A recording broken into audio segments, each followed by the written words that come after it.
Welcome back here to Lincoln, California. Do apologize. Internet connection issues, but we are live for sure now. If you're wondering what the score is, it's 3-1 Potters. The Crawdads were able to take an early 1-0 lead. It's now the top of the second, and this pitch misses in the count 1-0 to Kai Moody. But the Crawdads were able to get things started pretty quickly. Ellis had a triple in the second at-bat of the game, came around to score. This pitch in there for a strike in the count 1-1. And Ryan Brome was able to drive him in. Right now it's 6, 7, and 8 for the Crawdads. Moody in the box. The 1-1 pitch to Moody, and he hits this very high into left field. And moving on it is to Schenkel, who has it for the first out. So Kai Moody putting a pretty good swing on the ball, just under that one a bit, for his first at-bat of the summer with the Crawdads. And here comes Kavares Tears. Just to set the lineup for you, Schmidt, who led off. Ellis, the shortstop, batted second. The left fielder, Ryan Brome, batted third. Brian DeRoff, the first baseman, batting fourth. Donnelly, the DH, batting fifth. Kai Moody, who we just saw, the second baseman, batting sixth. Kavares Tears is in right field, batting seventh. He's about to get his first at-bat of the game. Matt King, the third baseman, batting eighth. This pitch in there, a good one, right about knee high, and that's a strike to Tears. And batting ninth is the catcher, Zach DeHaro. On the mound is Mark Perkins for the Crawdads. The pitcher right now for the Potters, tonight's starter, is Riccamini, and a big swing and a big miss there from Kavares Tears in the count 0-2. Riccamini comes in 13 innings tossed to begin this game. This is his fourth appearance and fourth start. This pitch misses away. Count a ball and 2 strikes. Comes in 0-3 with a 7.61 ERA. Crawdads are very hot. Come in with a record of 16-7 overall, 11-5 in league play. This pitch misses high. And the count 2 balls and 2 strikes to Kavares Tears. So Tears getting back into this after being down in the count. Oh, here's the 2-2 from Riccamini, and just poking at it is Kavares Tears. That ball, is it going to get down? And it does, right in between the diving McCarthy and Jeffrey David, who was charging on it. Just a shallow fly ball there that just finds a little space, and Kavares Tears is over on first. He's now 1 for 1. Here's Matt King hitting .244, a home run, 7 RBIs. And good news for Kavares with that hit as well. Just want to update you guys. Finally, that West Coast Kings game is officially logged, so he officially now has 3 home runs and 12 RBIs. Pitch here to King, and that's on the outer half for strike number 1. Matt King had a couple of tough plays to make over at third earlier in the bottom of the first. And the pitch here to King, and trying to frame it there was the catcher Stanky, but doesn't get it. The count 1-1. The defense for the Potters, Stanky behind the dish, Walden over at first, Caulfield the second baseman, Roselle at third, Clifford at short. In the outfield from left to right, it's to Schenkel, Jeffrey, and McCarthy. And this pitch gets away from Stanky, but able to get to it. Count 2-1. Kavares Tears has to stay put over there at first.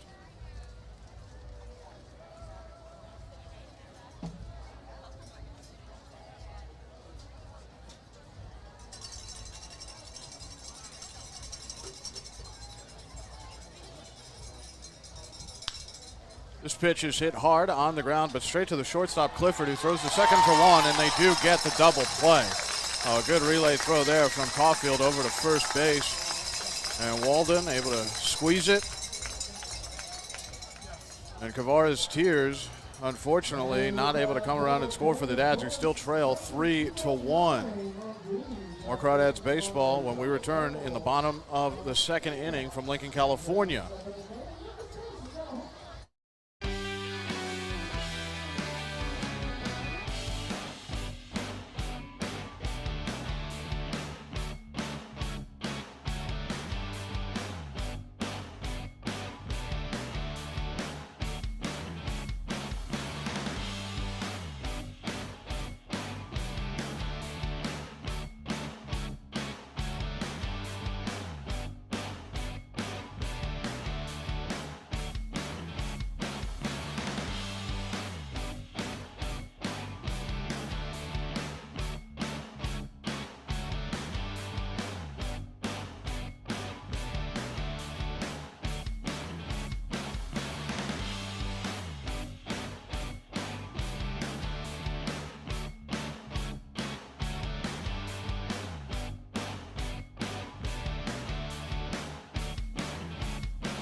Bottom of the second inning, it's 3-1 Lincoln right now in Lincoln, California.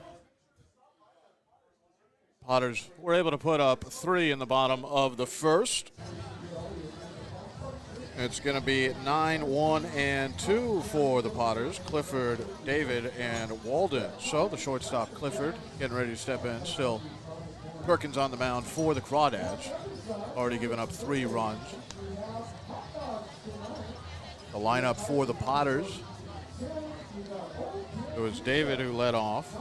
The center fielder batting first. Batting second, first baseman J.T. Walden. The DH, Trey Furry, who's just coming back from having a pinched nerve in his back. He's batting third.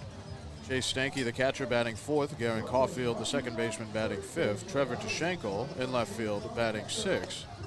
Nolan McCarthy, the right fielder, batting seventh. And Brennan Roselle batting eighth. He's over at third tonight. And Nolan Clifford, the shortstop, batting ninth. And he's the one who's stepping up to the plate right now to get things started here in the bottom of the second.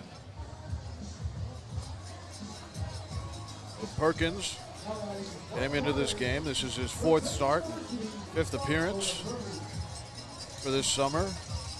Came in with a 5.52 ERA. That's going to go up because of the 3 runs that have been given up. And this pitch is fouled back. The count 0-1.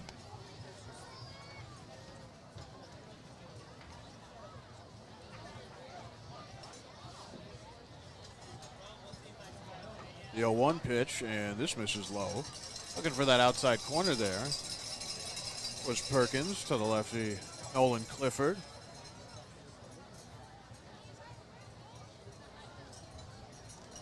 And the 1-1 pitch, this bounces up to Tejero, and the count 2-1.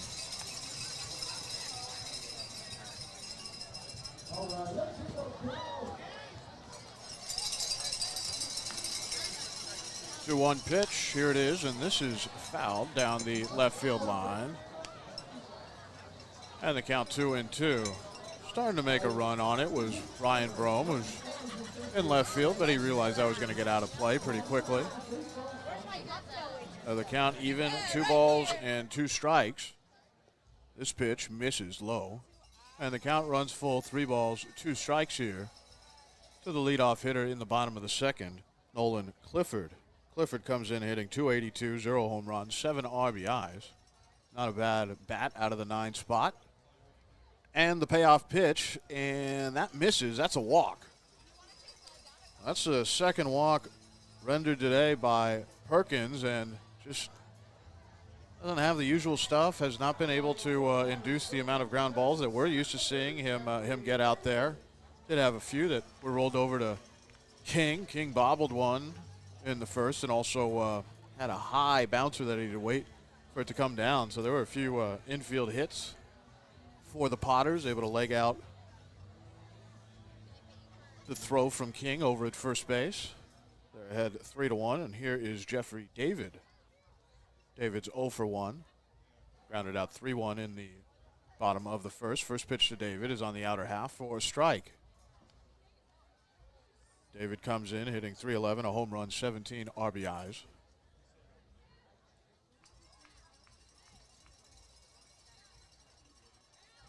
Perkins sets and fires, and this misses low.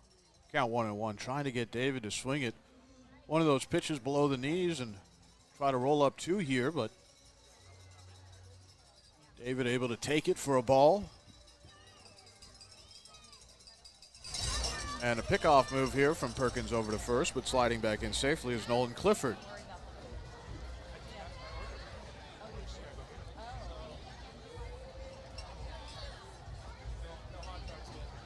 The 1-1 pitch on the way. Here it is, and this is a high chopper that's finally going to come down into the glove of Duroff, who just has to wait and tag the first base bag, but going to be called a foul ball. Must have hit on the initial bounce, just in foul territory there. Might be a fortunate thing for the Crawdads, as the ball was hit so hard into the turf here, and it bounced so high that Clifford was able to make it over to second. So it'll be 1-2. Clifford back over at first. And a pickoff move here from Perkins, a good one. Just keeping tabs on Clifford.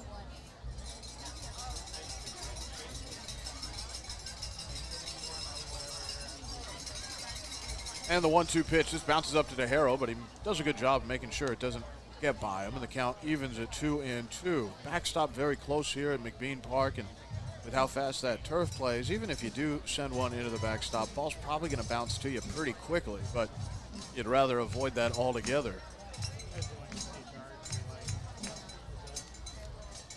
Oh, the 2-2 pitch, and this is hit hard on the ground. Making a dive is Ellis, and it gets by his glove. And there's going to be runners on second and third as there's a bobble from Schmidt in center field. That'll be an error on Schmidt. It is a hit for Jeffrey, but he gets to second because of the error on the center fielder, Coleman Schmidt.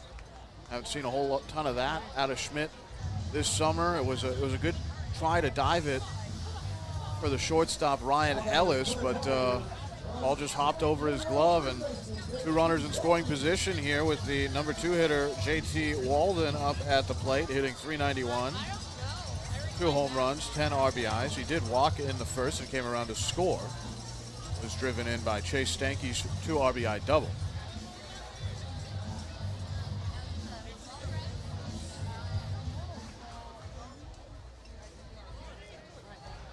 Runners at second and third. The Potters already lead 3-1 here, trying to tack on more. First pitch here is hit very hard over to Moody, who boots it. It gets off of his leg. 1 run will score. And they're going to have runners on the corners now are the Potters. It is 4-1 Lincoln. The Crawdads making life very hard for themselves this evening here in Lincoln, California. The Crawdads very hot, 7 in a row, most recently just walking off the Healdsburg Prune Packers. The Crawdads came in half a game back in the CCL North standings. They're in second place, so just half a game back of the Prune Packers, but they're in a hole here. It's 4-1 Potters, so a good at-bat there by JT Walden.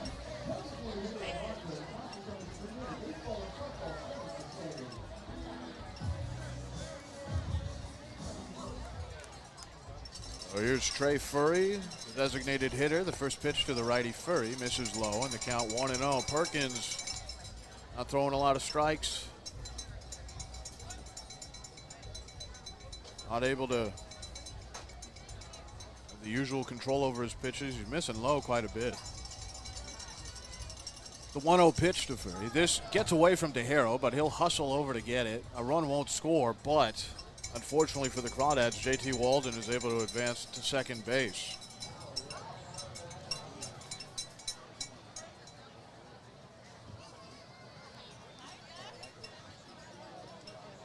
After the offline throw there from Perkins, there's runners on second and third.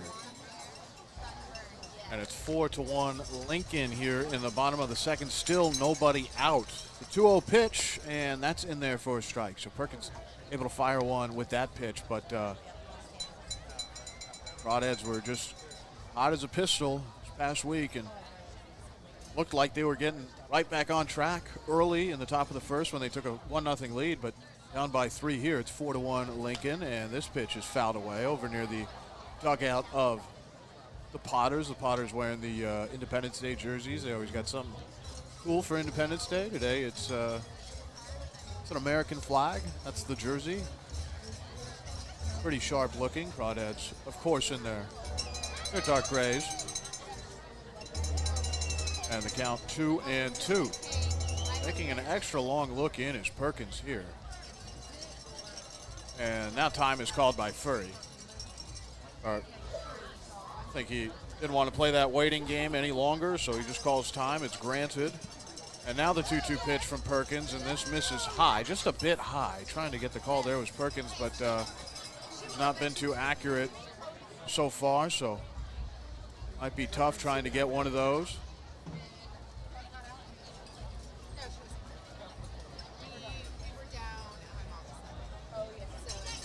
Payoff pitch here, and Furry is able to stay alive as he hits this on the ground down the third base line, but foul.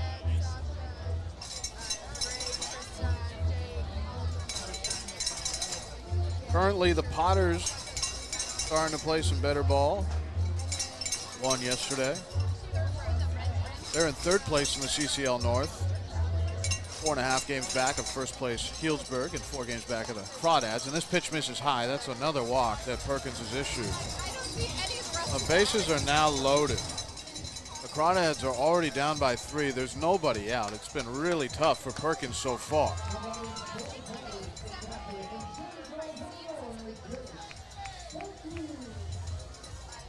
Trey Furry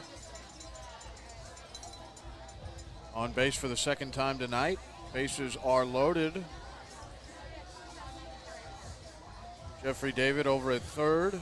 Walden at second. Furry now on first. And here comes Chase Stanky, who already had a big 2 RBI double in the top of the first. And now there's a conference going on the mound.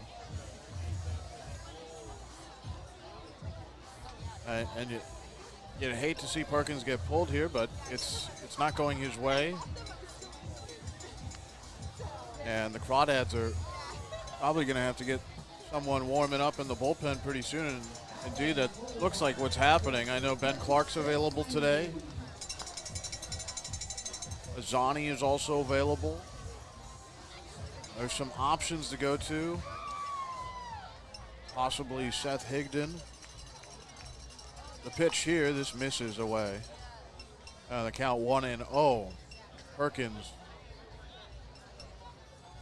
Be an understatement to say he's in some hot water right now. He's in boiling water. The bases are loaded. The ball on the board, no strikes. Chase Stanky at the plate. That's 4-1 Potters. Stanky hits this very high, just on the outfield grass. Calling for it is the shortstop Ellis, and gets the ball back in. Not tagging is David from third. So a much needed out number 1, a pop-up induced by Perkins. Well, good job there by Mark, dealing with the dangerous Chase Stanky, who came in hitting .372, a home run, and now with 10 RBIs after he had that 2 RBI double in the first. Here is Garen Caulfield, the second baseman for the Potters, hitting .206, a home run, 8 RBIs. Popped up to the second baseman, Moody, in his first at-bat, so he's 0 for 1.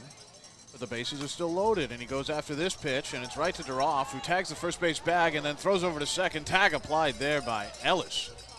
And that's a double play, so the Crawdads somehow able to navigate out of a situation where the bases were loaded at one point with nobody out. But Perkins able to roll up a double play there. It'll be scored 3-6. So a good job by Perkins, able to get out of the jam, but it is still 4-1 Potters. They were able to add one more in the bottom of the second. The top of the third coming up. Austin Oda's going to have the play-by-play for you when we return here on the Crawdads Streaming Network.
Back here for the top of the third inning, Crawdads trailing 4-1. Zach Tejero to lead off for the Dads. They'll flip the lineup card over. The first pitch squares to bunt, pushes it off to the left. 0-1.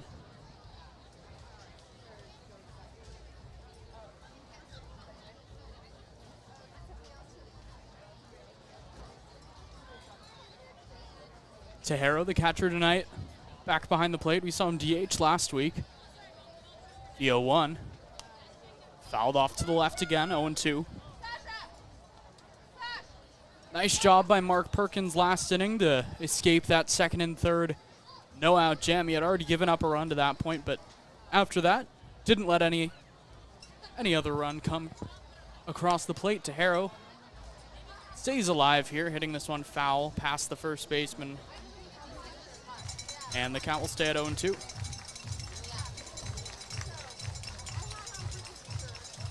Zach Tejero got a big statistic boost after the game against the West Coast Kings was added, as the 0-2 is down low with the changeup, 1-2. Batting average all the way up to 270 now. Good to see from Tejero, who's such a stalwart behind the plate for the Crawdads. The 1-2. Popped up left side and foul. The count stays at 1-2. So he'll continue to fight. He puts the bat on the ball a lot. Does just enough with the bat where his glove is so valuable. Got to keep him in the lineup. The 1-2. Big curveball fouled back to the screen.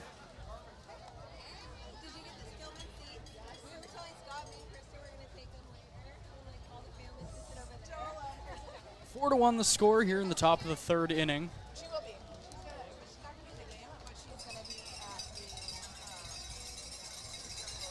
Stanky sets up high, the 1-2. He goes there, and it's way up high with the fastball.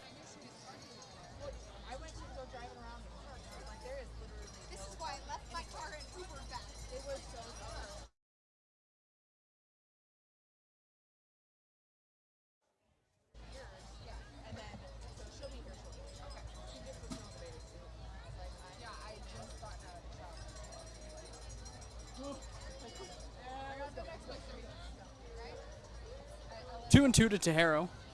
Ricamini shakes off his sign now, delivers. Tejero takes just off the outside with a fastball, 3-2. So a really nice long at bat from Zach Tejero. Always good to see from him. Not going down without a fight. The payoff pitch, Ricamini delivers. Flipped off to the left again. Tejero continues to stay alive.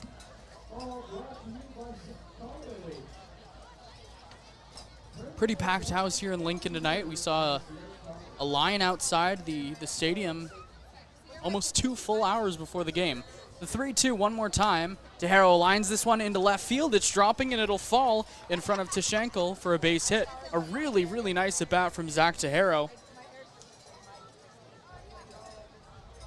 And the Dads lead off the third with a base runner and then flip the lineup card over. I always like to say that if you have that 7, 8, 9 spot in the lineup due up in an inning, obviously the Dads only had that 9 hitter, but if you have that bottom 3 and you get one of them on for the top of the lineup, that's always a good sign. So to be able to get Tejero on to start an inning, it's really big. Now Coleman Schmidt, who struck out in his first at bat, still having a tremendous summer. Ricamini sets at about the belt, peers in and delivers, and Schmidt takes off the outside with the fastball, 1-0. A lot of baseball left to be played. It hasn't been pretty for the Crawdads so far, but they're still right in it, and if they've proven anything over this last week, it's that they can fight. 1-0 to Schmidt. Tejero a short lead off first. Ricamini checks him twice, now delivers, and Schmidt takes low and outside again, 2-0. It's always fun coming over to Lincoln. There's just such a nice following of Potters fans out here.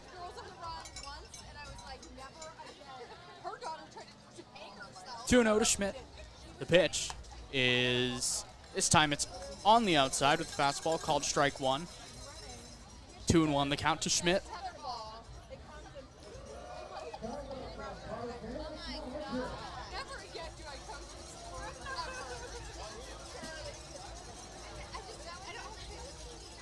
Ricamini delivers. Schmidt swings over the top of a slider, 2-2. 7 home runs this summer for Coleman Schmidt, the league leader in OPS. He's the only guy in the 1200s. Ryan Brome also up around 1100. But Schmidt stands alone atop that leaderboard. The 2-2. And he goes down swinging on a big curveball. Second time today that Schmidt has been set down on strikes, both times swinging. And now there's one out here in the top of the third. Tejero's still on first. That'll bring up Ryan Ellis, who hit a laser beam down the first base line. Couldn't be picked up cleanly by McCarthy in the corner, and Ellis sped his way all the way around to third. Later came home to score on a Ryan Brome single. First pitch to Ellis. Down and away, 1-0. Crawdads will have a rare Tuesday off day tomorrow. Then continue against these same Potters at home on Wednesday for a non-league competition on Thursday, and then they hit the road Friday. The 1-0 to Ellis. Really nice changeup, and Ellis swings through it, 1-1.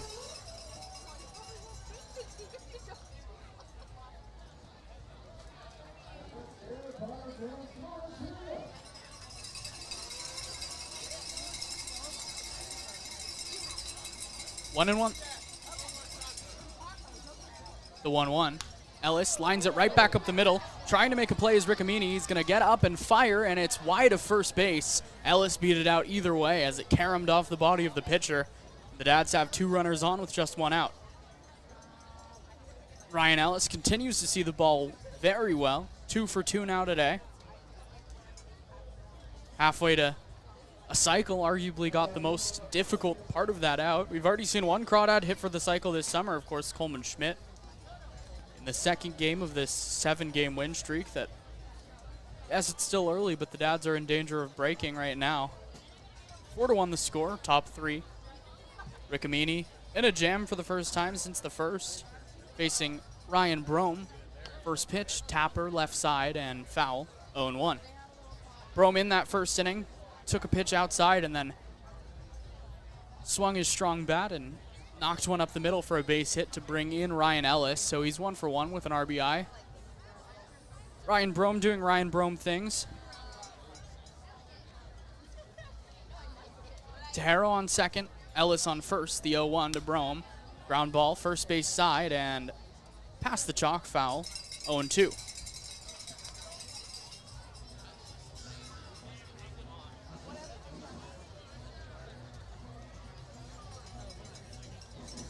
Crawdads looking to get some runs on the board after, I think you could call it a momentum swing, as the Potters had runners on second and third and no outs and were unable to score from there. 0-2 to Brome. Riccomini checks the runner on second, now delivers a changeup down low in the dirt, blocked by Stanky, 1-2. I was always a big arguer that runners on second and third, no outs was much more difficult to get out of than bases loaded, no outs. Bases loaded, you can get a ground ball to one of your defenders and toss it home and get the out there and then work from there. But second and third, you don't have that option. The 1-2, Brome stays alive. Hits this past Coach Cummings in the first base coaching box. The count stays at 1-2.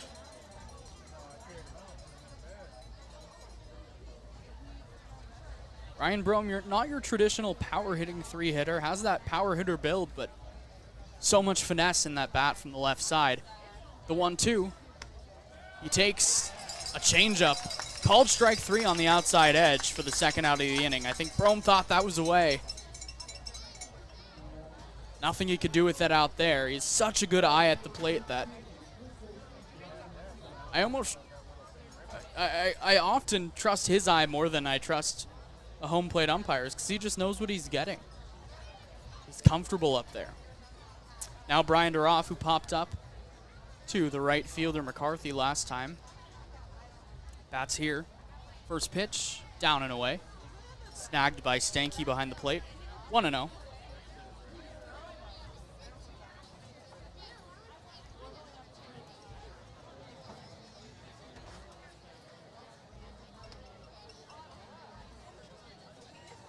Riccomini checks on Tejero at second, now delivers a fastball, away, 2-0.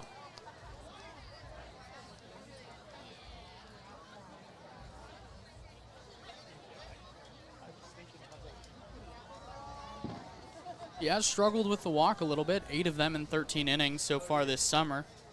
Yet to walk a Crawdad today, but Duroff is ahead 2-0 as he takes down low 3-0. The ever-dangerous Joey Donnelly, the Moon Man, waits on deck. 3-0 to Duroff. Wonder if he'll have the green light here. Unlikely in a 3-run game, as the 3-0 is a called strike with a fastball on the outside. Just a nice get-it-in pitch there. So it's 3-1 to Duroff. He'll likely have the green light to swing here. Donnelly waits on deck, Taharo on second, and Ellis on first. The 3-1, Duroff swings through a changeup, and it's 3-2. Climbing all the way back is Rickamini. The runners will be moving. A ball to the gap likely scores 2.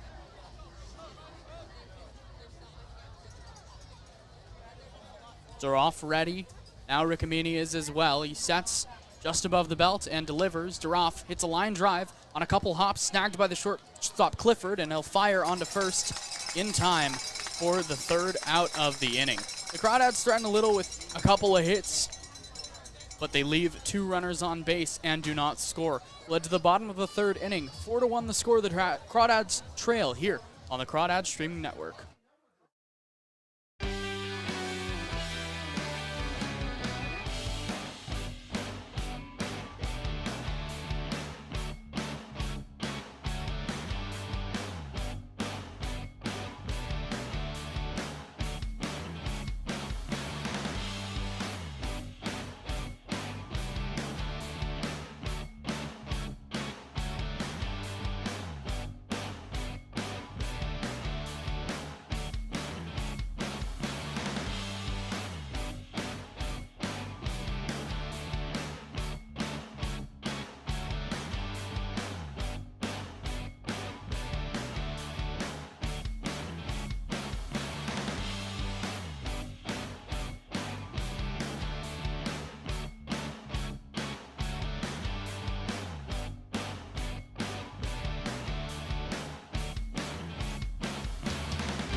Back here for the bottom of the 3rd inning. Glad you're joining us here in Lincoln, California.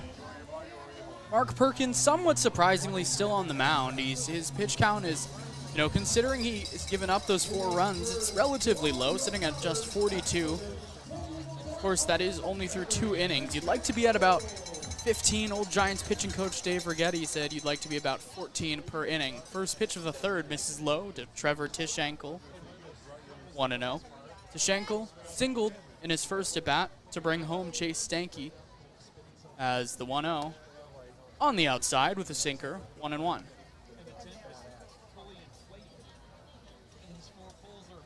Crawdads defense needs to start stepping up for Mark Perkins, the sinker baller, as the 1-1 on the outside with a changeup, 1-2. It's really hard when you have a guy that keeps the ball on the ground as much as Perkins does, and the infield hasn't been up to par so far today. Hasn't been horrible, but they've been so good recently. The 1-2, just off the outside. Tried wrapping that sinker on the outside edge. 2-2.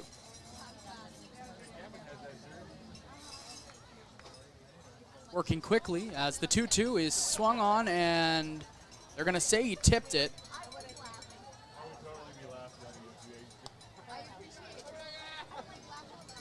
They're going to say he tipped it. Taharo says he does not catch it. So the Good Guy Award of the Year goes to Zach Taharo for not fibbing about that one. It's easy to say you catch the ball when the umpire doesn't recognize it, but 2-2. 2 to Shankle. Perkins delivers. Fastball over the outside edge. Strike 3 called. Nice pitch for the first strikeout of the day for Mark Perkins.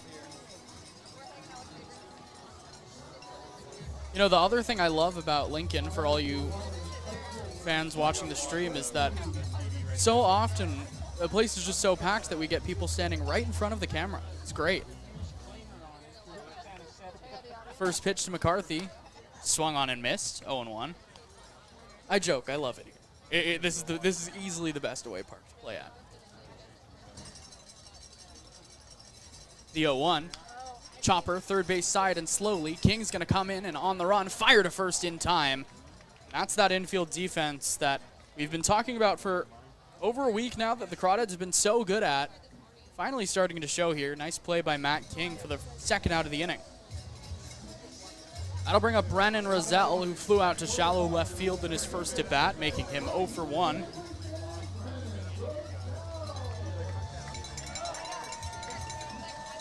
Four to 1 the score, bottom of the third inning.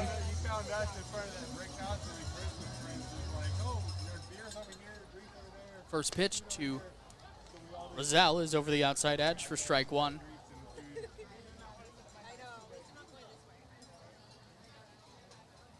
Perkins delivers inside with a changeup, 1-1. Brennan Roselle, of course, the player for these Potters that somewhat famously within this Crawdad team crashed into the wall on the Ryan Ellis walk-off home run. The 1-1 from Perkins is flipped foul off to the right, back by the Potters dugout. Took a hard crash in that right field fence over in Danville at Monte Vista High School. Ryan Ellis was able to trot the bases after that, and the rest is history. Well ahead in the count, 1-2 is Mark Perkins, trying to get his first clean inning of the day. He delivers. Chopper, third base side, foul. Perkins, of course, would really benefit from a clean frame.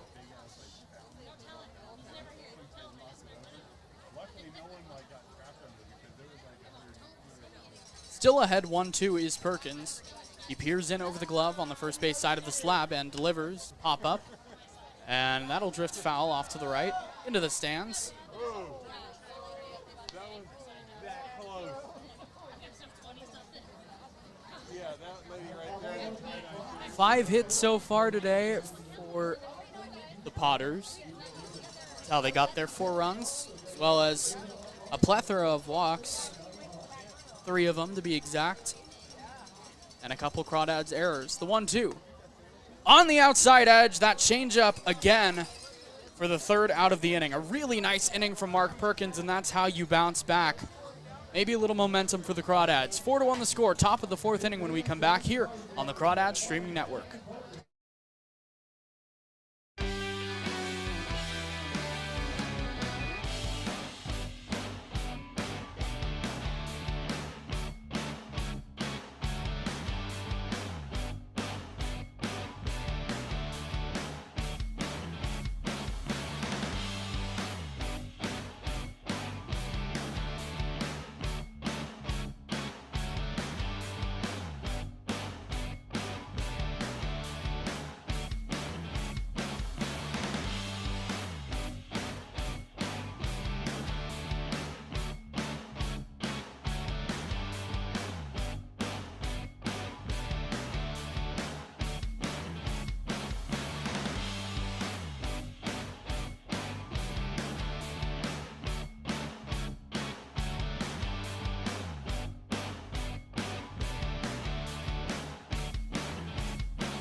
Back here for the top of the 4th inning. The Dads will have Joey Donnelly, Kai Moody, and Kavaris Tears due up. The 5, 6, 7 spot in their lineup. Donnelly chopped out to the second baseman. Caulfield his last time out. A lot of power packed in that left-handed bat.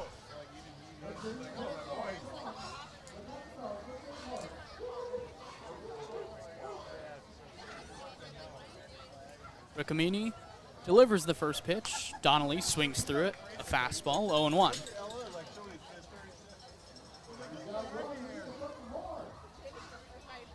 A really beautiful day here over in Lincoln as the 0-1 to Donnelly, and he can't check his swing on a changeup, 0-2. Rickamini makes him look bad on that one. Not often you see Joey Donnelly look out of sorts in the batter's box, but he definitely did there. Way ahead, 0-2. He delivers, and that changeup again. Off the outside edge, Donnelly can't hold up, and he goes down swinging for the first out of the inning. It's a really, really nice pitch.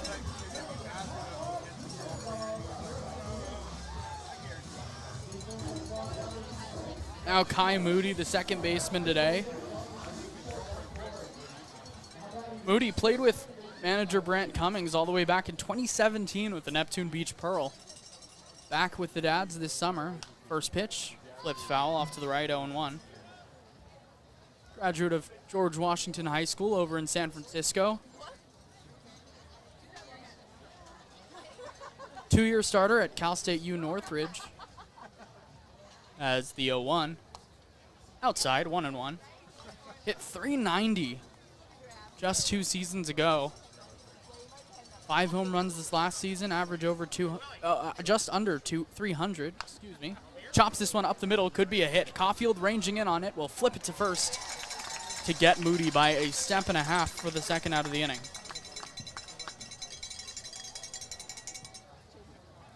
So the Dads in risk of going down quietly here in the top of the fourth. They'll hand the bat to the big Kavaris Tears, dangerous left-handed hitter. 1 for 1 on the day. He flipped a single into center field. His last at bat was stranded there as Matt King subsequently grounded into a double play.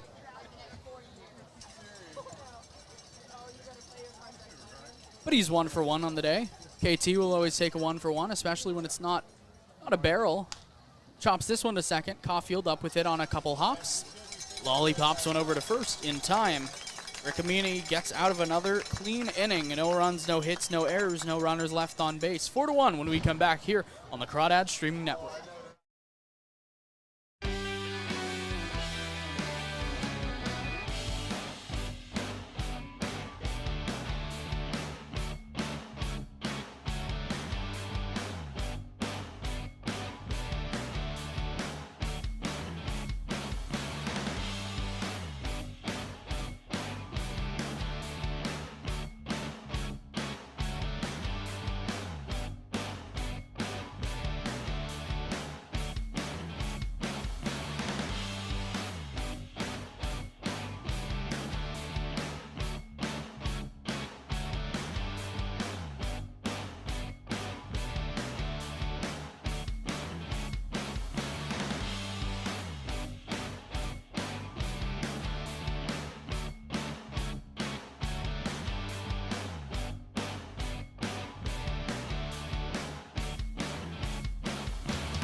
Back here in the bottom of the fourth inning, 4-1 is the score still.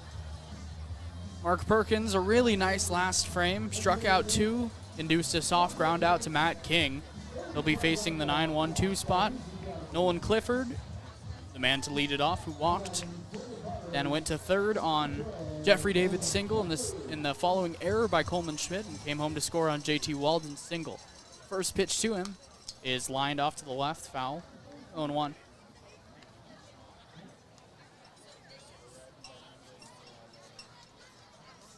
Perkins likes to work quickly. If he gets into that rhythm, that's kind of where it goes right for him. The 0-1, grounded, third base side, foul 0-2. So he's ahead in the count again, and this is the Mark Perkins that we've become accustomed to this season that wasn't featured in the first couple innings today. I think he might be starting to play with these shadows a little bit right now. The shadow that covers the pitcher's mound covers right after his release point, and that could be deadly for him, especially with that change up to lefties. We'll see if he goes to it here. The 0-2, he does, and going down swinging is Nolan Clifford. 3 strikeouts in the last 4 batters from Mark Perkins, and he's starting to put it all back together right now.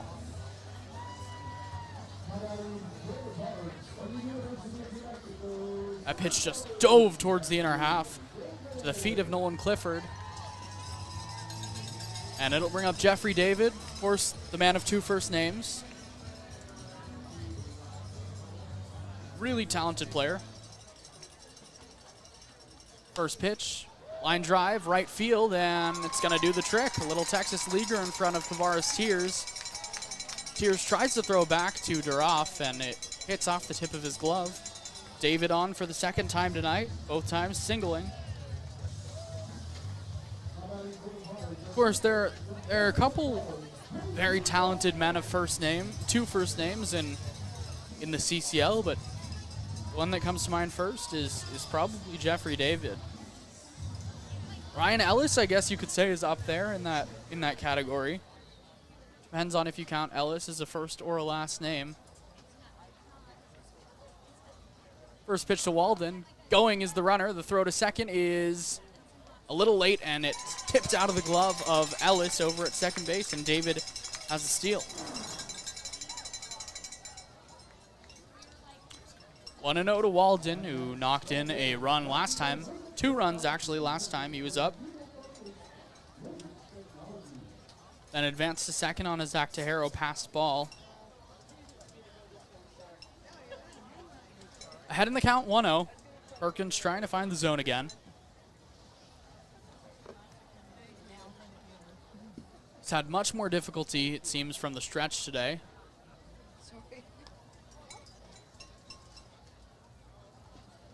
The 1-0. Fouled off to the left.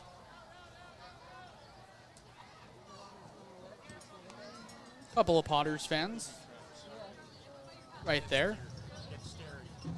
Hope they're doing well.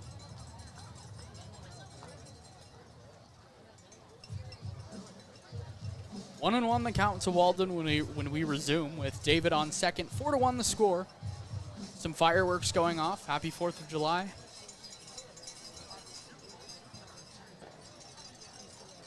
David gets his lead off second. Perkins fails to check him. Now recognizes it and steps off.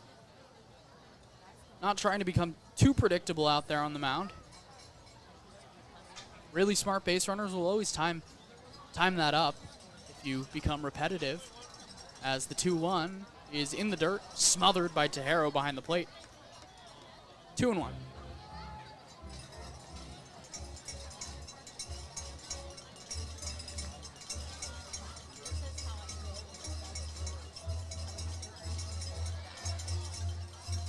Trey Furry waits on deck. He's reached base twice without a hit. Big firework there. As the 2-1, Ellis creeping towards second, but Perkins delivers a slider, down and in, 3-1. 4 runs on 6 hits now for Lincoln. That adds just with a run.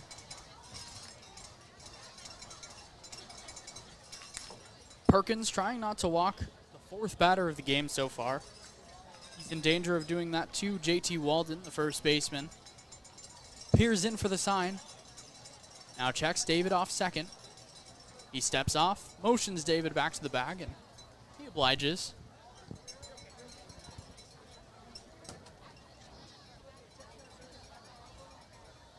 He's really slowing down on the mound is Mark Perkins. Doesn't have the opportunity to work as quickly. The 3-1 popped up left side. Rome ranging back.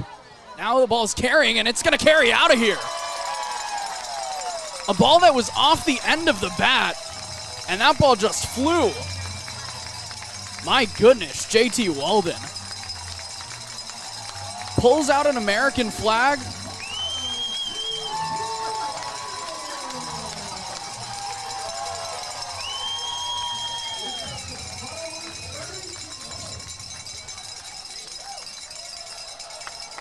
I thought that ball had none chance of getting out.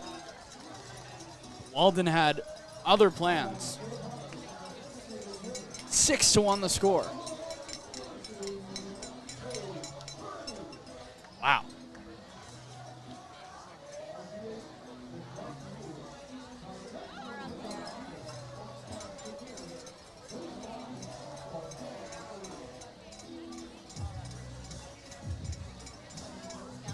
The wheel's starting to fall off a little bit for the Crawdads here. Still relatively early in the game. Just the bottom of the fourth. First pitch to Furry is chopped off his leg. Karam's back to the mound, but the ball's dead. And Furry's in a lot of pain. He's on the ground over by the first base side, struggling to get up. Now trying to limp it off. His teammate Chase Stanky comes over to try to help him. And he's going to walk back to the dugout. It looks like he might be taking himself out of the game. No, seems like he's okay. He's DHing today. Doesn't have to go play the field after this.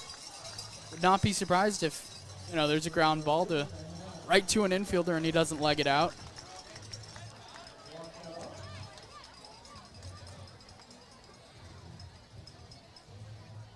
A painful strike.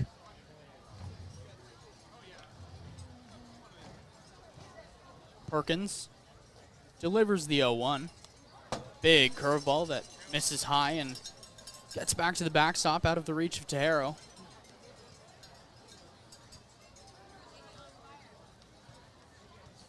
Six to 1 the score now. The Crawdads constantly in danger. Every pitch is a pitch closer to this game being completed, and they're in danger of the game going against their favor as the 1-1 catches the outside edge, 1-2.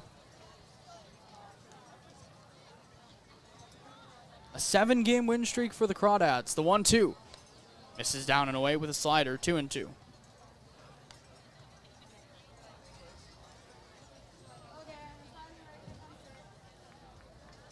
Dad's looking a little tired today. The 2-2. Foul tipped back to the screen. Tejero can't corral it as it comes off the tip of his glove, and he's visibly frustrated with that one.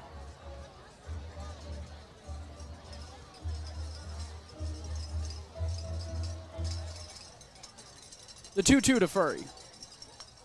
Fouled back to the screen again. Furry 0 for 1 officially, has reached base twice, scored once.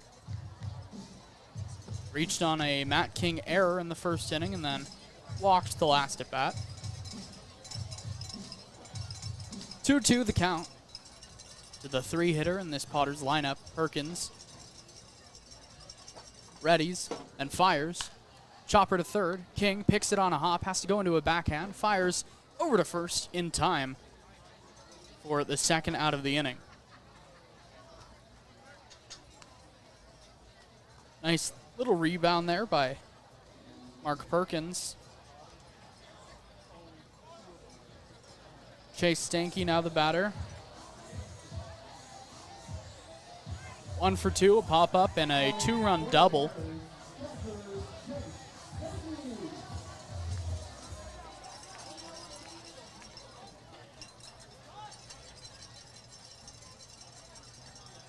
First pitch to Stanky. This is a little low, 1-0. Fastball there. More of a sinker that sank a little too much. 1-0. Perkins delivers. This ball's crushed to left field. Brum's going back hard. He's going to watch it over his head, and it's going to take a bounce up against the wall. He's going to fire it in quickly, but in the second, with another stand-up double, is Chase Stanky, and he is just seeing the ball well today. Ball was absolutely rocketed, hit much harder than Walden's home run. He just hit it on such a straight line that it didn't have the height to get out.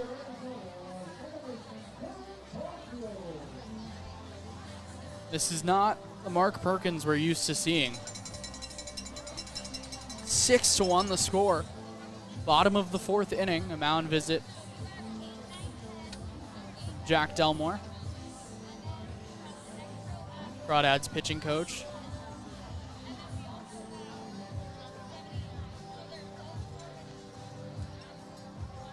Perkins laboring out on the mound today. Really unlike anything we've seen from him this summer. He's been so good out there on the bump. Crawdads are going to leave him out there. Trying to keep this inning at just 2 is Mark Perkins.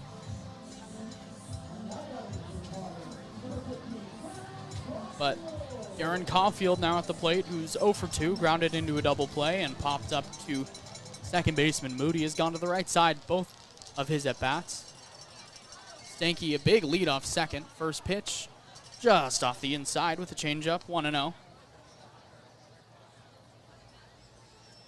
The dangerous Trevor Tishankel waits on deck, left-handed batter. 1-0 is the count. Perkins looks over to the second base bag with Stanky. Looks again. One more time. Now he steps off. Stanky, even with those catcher legs, was getting a massive lead over at second and a bigger secondary. The 1-0. Slider. Right over the heart of the plate, 1-1.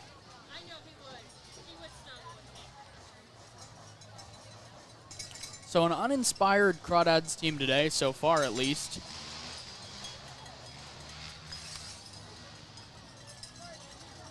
One and one the count from Perkins. He delivers a slider over the outside edge this time, 1-2.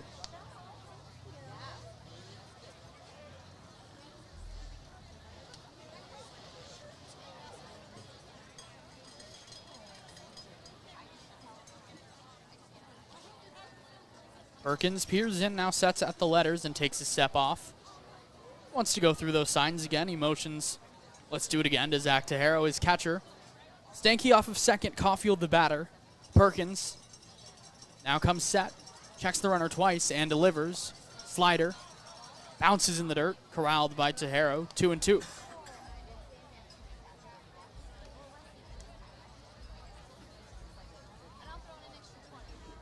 Still a lot of time in this one, bottom of the 4th inning, but we're running out of time to say that. About to hit the halfway mark of this game as soon as the Dads record 3 outs next inning. 6-1 the score. Perkins taking a long time to get ready. Now he does. Looks back the runner and delivers. Fastball popped up, right side, foul. Deuces are wild here.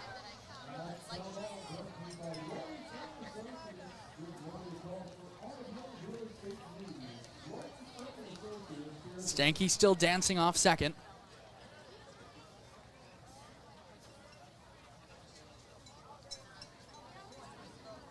The infield defense shaded towards the left side.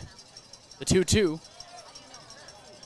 Check swing and no swing, says the first base umpire. 3-2. So now in danger of walking his 5th batter of the game. Excuse me, his 4th. It's in a 3-ball count to JT Walden when he punished the ball out to left. Now Perkins, a high set, the 3-2. Misses down low, ball 4. Just not the Mark Perkins we've been accustomed to seeing.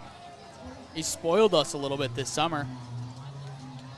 But I don't know, maybe it's, usually these guys have full 7 days rest before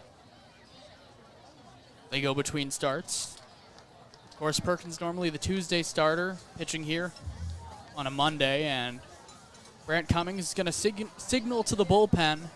Mark Perkins' day is over, and a tough exit for number 16.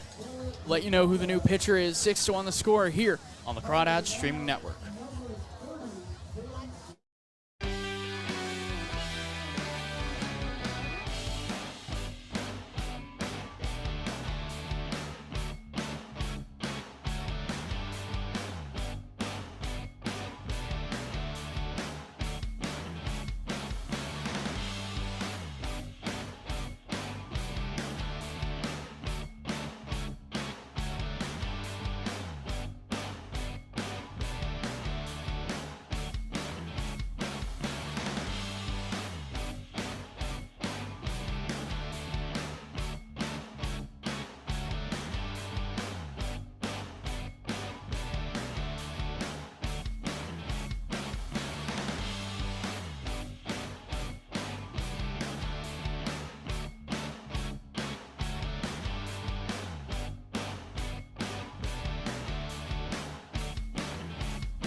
Back here in Lincoln, California, the new pitcher is right-hander Benjamin Lake. Ben Lake out of Cal. Teammate of Joey Donnelly over there, and teammate of the guy that's coming up to hit right now, Trevor Tishenko, today's left fielder. Lake has pitched sparingly over parts of 3 seasons with the Bears. Hasn't found much success. Looking to potentially commit some bear-on-bear crime here against his teammate Tishenko. Lake, a long, lanky right-hander, wears the number 30. Sets below the belt, checks the runner on second, and delivers. Slider just misses the inner edge, 1-0. Runner on second is Chase Stanky. He got there by pummeling a double over Ryan Broman left, and then Caulfield, the runner on first, walked. A trio of Pac-12 players over at first in the batter's box and on the mound as the 1-0. This one catches the inside, 1-1. 6-1 the score. The Crawdads trail in the bottom of the 4th inning. 3 in the first, 1 in the second, and now 2 so far in the 4th. For the Potters, the Crawdads scored their lone run in the first inning. The 1-1, way up high with a fastball, 2-1.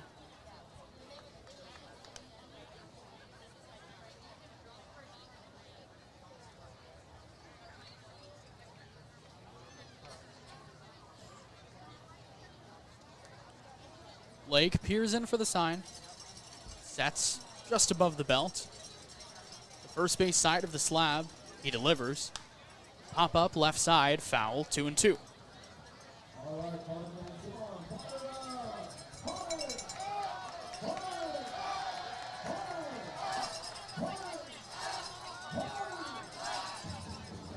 Deuces are wild once again. We were in the same situation with Garen Caulfield, who ended up walking. Now Caulfield stands on first, Stanky on second. The new pitcher, Ben Lake, trying to make a good first impression. The 2-2. Curveball swung on and missed. Bear-on-bear crime for Benjamin Lake. But the Potters scored twice on 3 hits, no errors. They leave 2 runners stranded, 6-1. The Dads Bats coming up here on the Crawdads Streaming Network.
Top 5 here in Lincoln, California.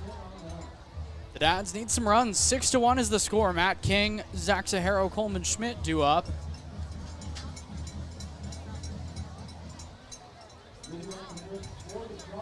Caden Riccamini still on the mound. He's been really good just a run through 4 innings.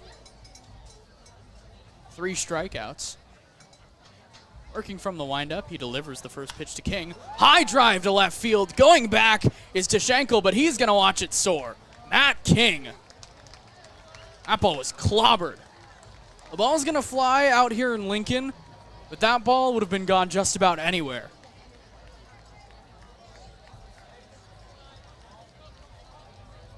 Two home runs this summer for King, and boy did he need that one, and boy did the Dads need that one. That ball was clobbered. A first pitch attack on Rickamini. The Dads draw a little closer, 6-2.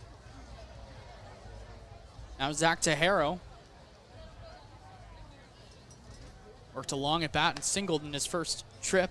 Takes the first pitch up and away, 1-0. Bad throw back by the catcher Stanky, and Rickamini is going to have to take a little stride off the mound to pick it up.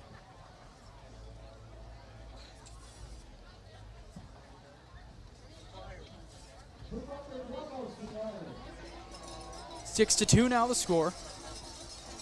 1-0 to Tejero. Pop up. Left field, shallow. Tashenko ranging in, and he's going to take a couple steps over to his left and make the catch for the first out of the inning. So a 1-for-2 start to the day for Zach Tejero. And the lineup card flips to Coleman Schmidt, the center fielder. Having an uncharacteristic day as his offer includes 2 strikeouts. That's about it. Also an error in center field.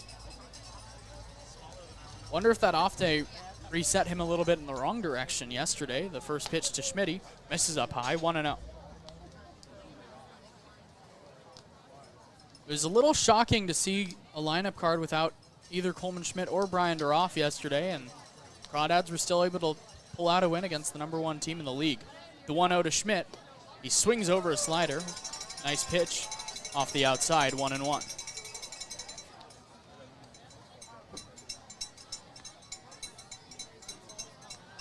The Ads have inched a little closer. Off the mat, King last. The 1-1 to Coleman Schmidt. Chopper, third base side. Foul over the leap of Ryan Ellis in the on-deck circle. He tried to have it carry him off his bat. So Schmidt in danger of a hat trick just through 5 innings. Behind in the count 1-2. Tries to reset. Rickamini delivers. Schmidt grounds it to short. On a couple hops, Clifford fields it and throws a little high to first, but being able to stay on the bag is JT Walden for the second out of the inning. So Schmidt avoids that dreaded hat trick, but can't reach base, and it'll bring up Ryan Ellis.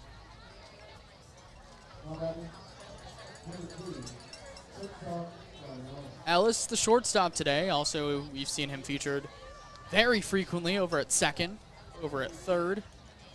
Seen him twice in right field now this summer, and apparently he can catch. 2 for 2 on the day, a triple and a single. First pitch to Ellis. Misses high, 1-0. Ellis stands at just about 5'8", packs a lot of punch in that big swing.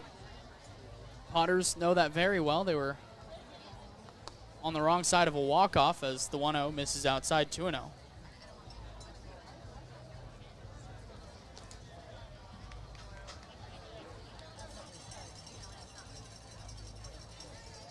The 2-0 pitch to Ellis in the driver's seat, and he takes this one up and away, 3-0.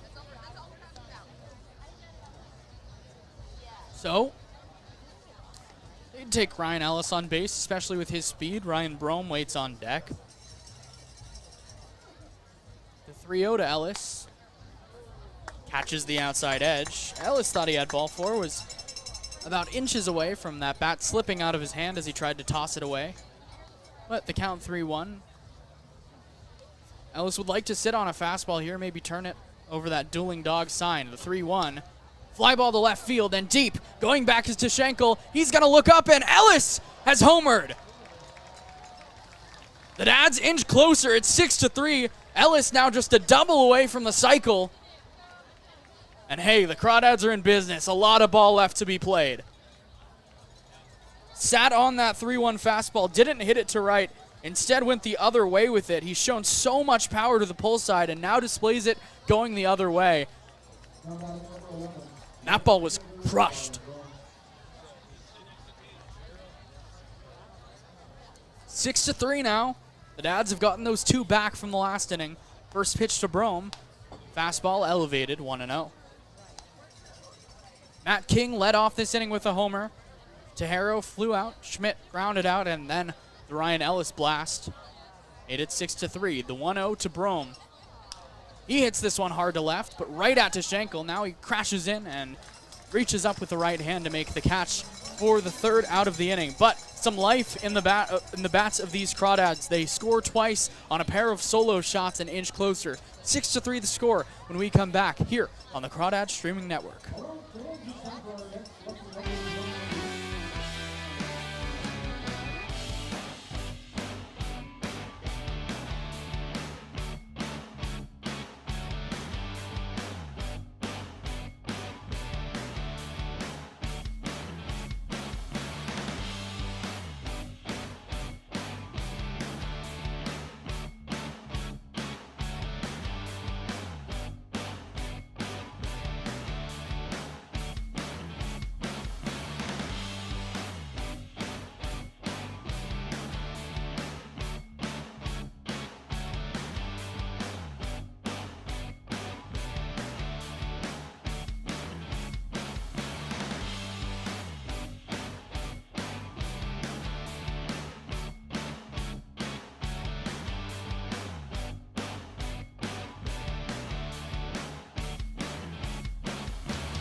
Well, I was glad you're joining us before, and now I'm a little more happy about it because the Dads are trailing by just 3 now. It's 6-3. They've inched a little closer. Ben Lake still on the mound. Here in the bottom of the 5th inning, he'll be facing Nolan McCarthy, Brennan Rizal, and Nolan Clifford. First pitch, crushed to left. Brome's going back on the ball. He's going to leap up, and it's going to go just over his glove and carry him to the wall. He fires to second. Moody's there. The tag. In time to get him. What a throw by Ryan Brome. My goodness. What a play.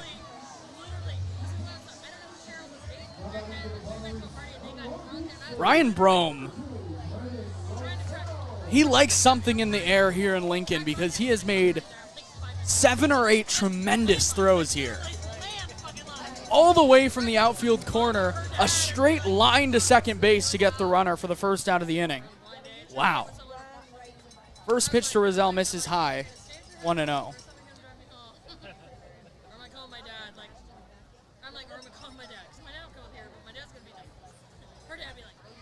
Lake works exclusively from the stretch and delivers the 1-0 to Rizal.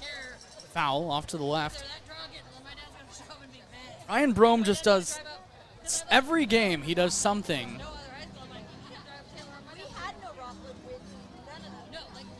That ball was clobbered by McCarthy. I thought there was no chance that Brome was going to be able to get it back to the infield in time as Rizal grabs a new bat, splintered his last one.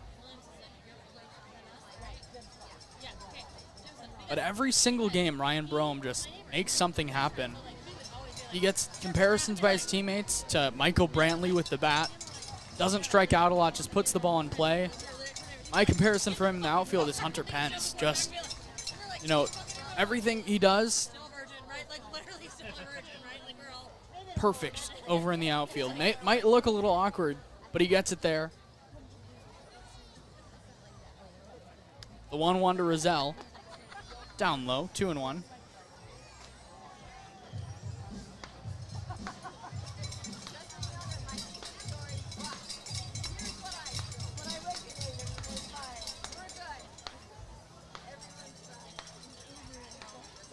2-1 to Roselle. Lake delivers.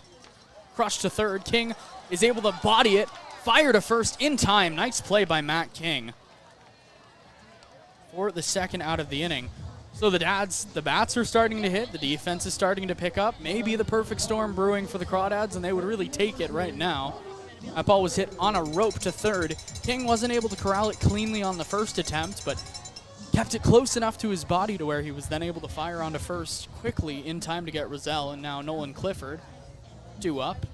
0 for 1 on the day. A walk. He then came around to score, and he also struck out. First pitch, way down, way inside. Bounces over the backstop. It's the second time this season we've seen a ball bounce off home plate and over the backstop, and I don't think I've seen that in my entire life before. But now twice this season. The 1-0. Down low again, 2-0. So, Ben Lake, you know, he got the strikeout of Tashenko in the last at bat. That was a really nice high curveball, but probably not in the spot he wanted. And then now so far this inning, McCarthy absolutely rocketed a ball over the head of Brome. Roselle then hit a laser beam to third, and so 2 extremely hard hit balls, but Ben Lake has gotten 3 outs, so he'll take it. Some BABIP luck going for the Crawdads right now. Nolan Clifford ahead in the count 2-0, however. With Jeff David waiting on deck, you don't want to face the top of this Potters lineup with guys on base, as the 2-0 just off the inside with a slider, 3-0.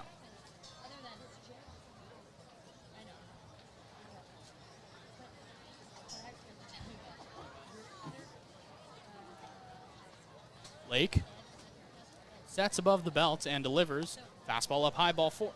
So Clifford walks for the second time today. And the lineup card turns over to Jeffrey David, of course, man of 2 first names. 2 for 3 on the day is David. Couple singles, stole the bag, scored a run. He does it all atop this Potters lineup. Clifford now on first. 6-3, still the score here in the bottom of the 5th inning. Lake delivers. Fastball just a little bit up, 1-0.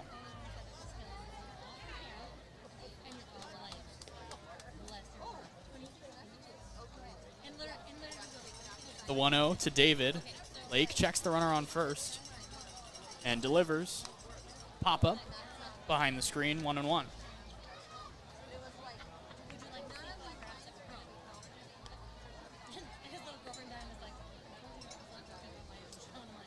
Crawdads looking to get out of this inning unscathed. Ben Lake trying to fire those oh-so-important shutdown innings after your team scores a run. 1-1, runner goes to Harrow's throw to second is right there in time to get Clifford going to second. The Crawdads' arms showing off this frame.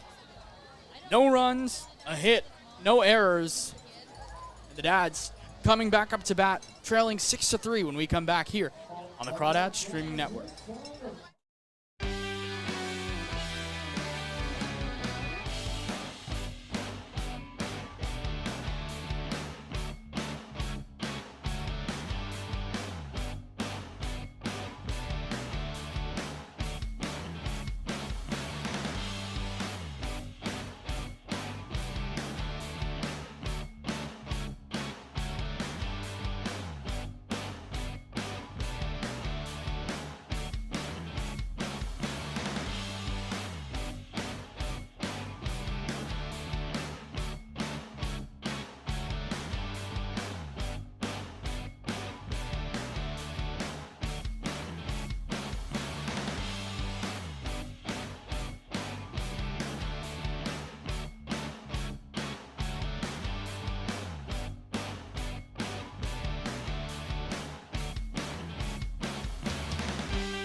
The Dads flexing their arms and their bats a little bit here in the last frame. 2 really nice putouts, one from Tejero, one from Brome, and 2 home runs, one from Ryan Ellis and one from Matt King, and they trail 6-3. A new pitcher, it's Craig Schmidt. A 3.45 ERA and 28 2/3 innings for him. He's pitched a lot. He's had some success, 5 starts, 3 wins, just a loss.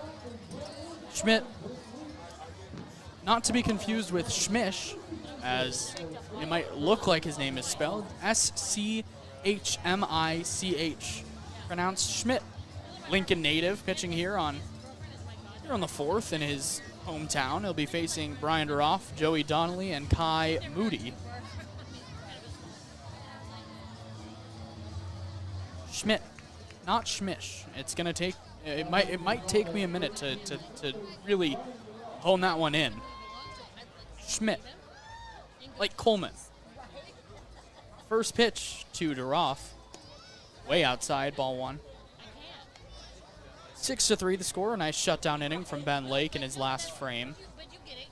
Got by with a little help from his friends, of course, as the 1-0 to Duroff is crushed foul off to the left. Schmidt. I'll get it down. Ryan Duroff on the day 0 for 2. Ground out and a pop-up. The 1-1. He takes a slider down low, 2-1. Schmidt not the hardest of throwers, but it's clear that he has some different pitches he can mix in there and finds ways to get outs. 2-1 to Duroff. Slider, this time called strike 2 over the outside edge.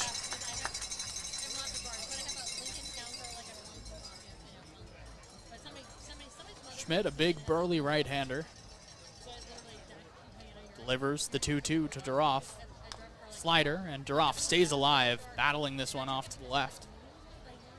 Count stays even at 2.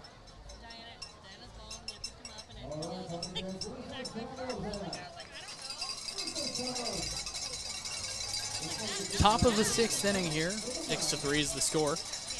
Ryan Duroff, the hitter, in a 2-2 count. Craig Schmidt peers in over his glove and delivers. Duroff hits this one up the middle, past the dive of Clifford for a base hit. What he was trying to do in his last at-bat is just take it right back up the box, but Clifford was able to make a play on the one before.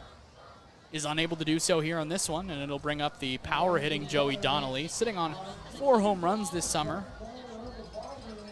Nothing to scoff at, of course. Donnelly, a lot of power.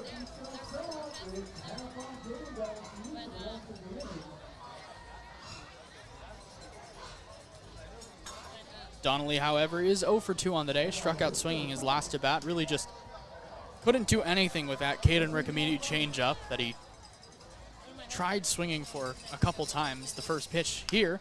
Chopper, first base side, picking it on 2 hops as well. Then he'll fire to second to 1. The return throw is in time. 3-6-3 double play. Duroff is erased. And there's 2 outs now. Just tough luck for the Crawdads.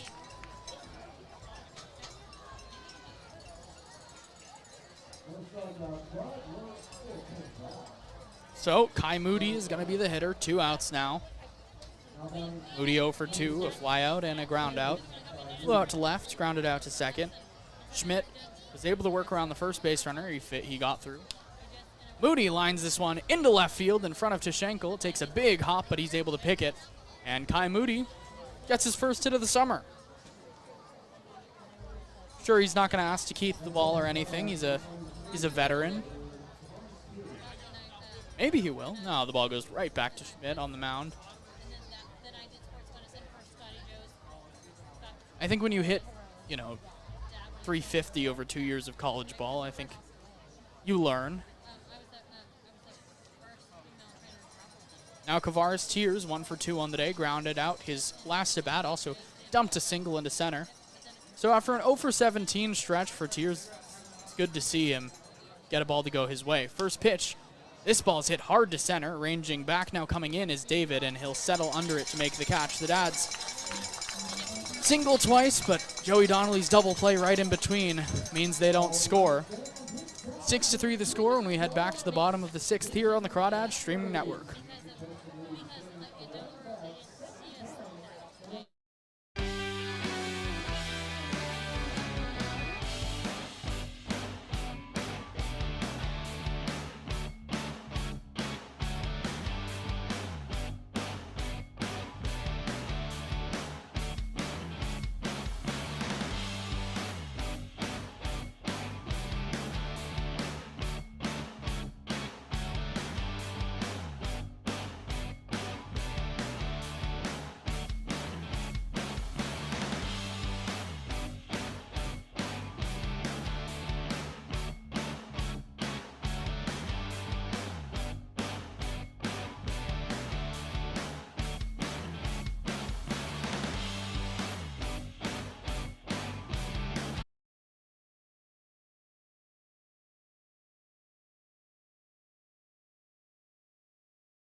Bottom 6 here in Lincoln, California. Jeffrey, David, JT Walden, and Trey Furry.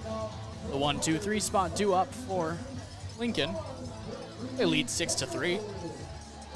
David, 2 for 3. He was in a 1-1 count when the runner was thrown out at second. He takes a big breaking ball, no swing on the appeal. Clifford was attempting to steal second in the last inning, and Tejero behind the plate gunned him down. 1-0 to David. He takes down low with the changeup, 2-0. So though he's gotten outs, Ben Lake has given up hard contact. He's gotten there with the benefit of some really good defense behind him as the 2-0 comes in, and it's way down, about a 45-footer that bounces in the fake grass. Turf.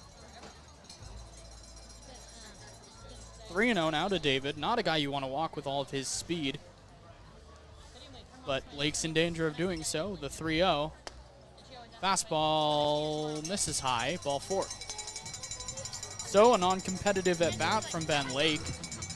And the Potters are right back in business with a runner on first and still no outs. JT Walden up at the dish has had a very successful day.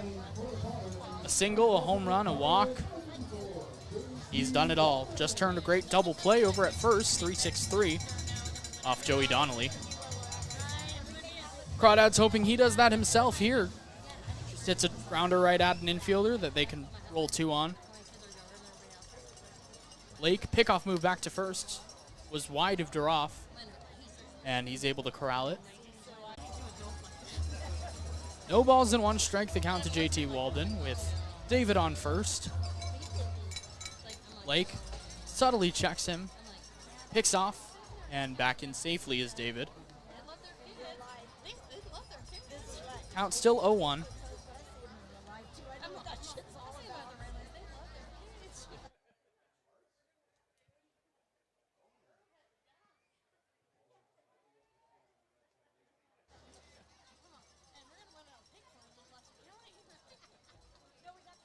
The 0-1. Walden takes up high, 1-1.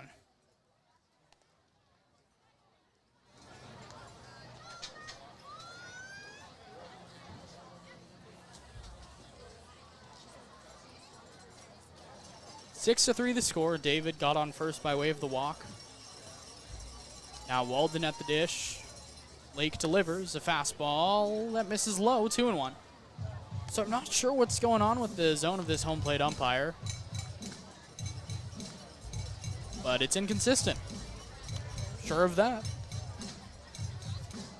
Lake behind 2-1. It's hard to find a strike, of course, when you're missing wildly, but a lot of these misses by Lake have been close.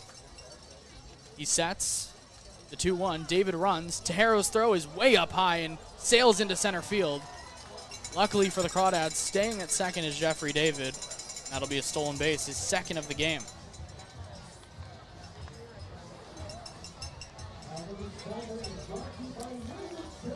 So, for Ben Lake, who's making his first appearance this summer, if you want to impress your new team, do it by throwing strikes. Hasn't been doing that so far.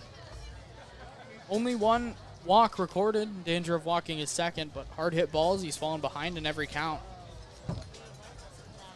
The 3-1 misses inside, off the glove of Tejero, and scampering to third is David off the wild pitch. So now 3 walks for Ben Lake. It's been a walkathon for the Crawdads pitching staff today. Really uncharacteristic.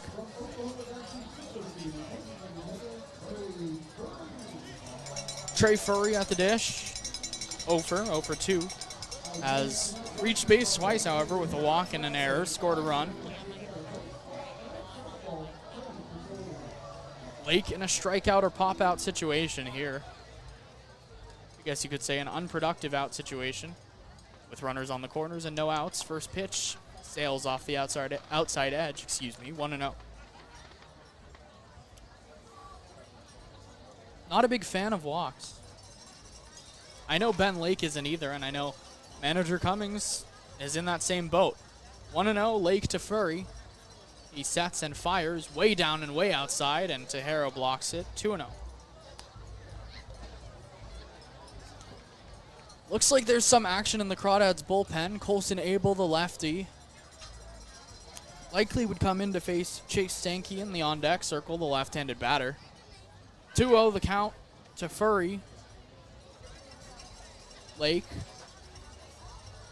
delivers. This one catches the outside, 2-1. 6-3 the score here in the bottom of the 6th inning. Alondise will be back with you on play-by-play in the next frame.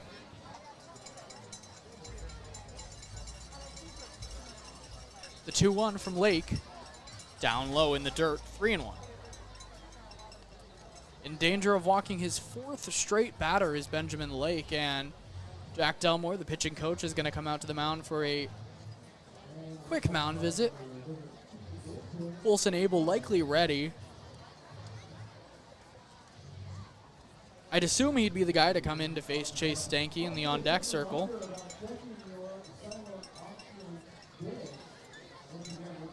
It's just Delmore, Tejero, and Lake out there on the bump. A couple Cal guys. Of course, Jack Delmore graduated from Cal a couple of years ago. Probably cross paths with Ben Lake. Actually, definitely cross paths with Ben Lake. 2020 and 2021 seasons over with the Bears. So really, if there's anyone that knows Ben Lake on this team, it's Jack Delmore, the pitching coach.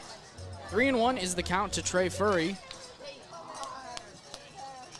Lake delivers a fastball right down the pipe, 3-2. Just to get it in fastball, but it did the job. He got it in. We'll see if Walden is potentially on the move from first with a full count. Still no outs. The dangerous Chase Stanky waits on deck. The 3-2 runner does not go. Line to third. King off his body, fires to second for one. And on the transfer, Moody drops it, but they do get the out at second. And a really nice job by Matt King. So there's that non-productive out.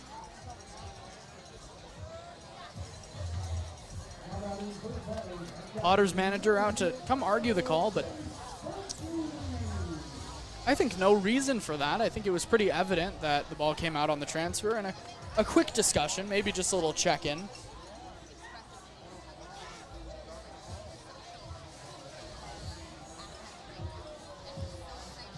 Ben Lake still in to face Stanky. Somewhat surprised they're not going to Abel in this situation. The umpires are going to come in to meet with each other and discuss this one. I'm sure the Crawdads hope that this doesn't go the other way, and I am not sure why it would.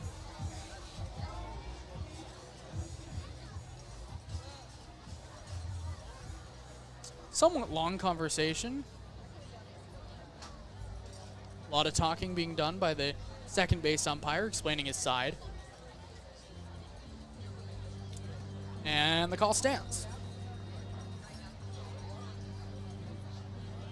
Not sure why it would have gone the other way.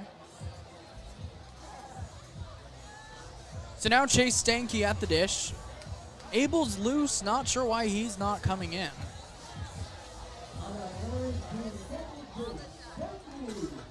Chase Stanky, the batter, 2 doubles on the day. Hit .440 last summer for these Potters trying to come through here.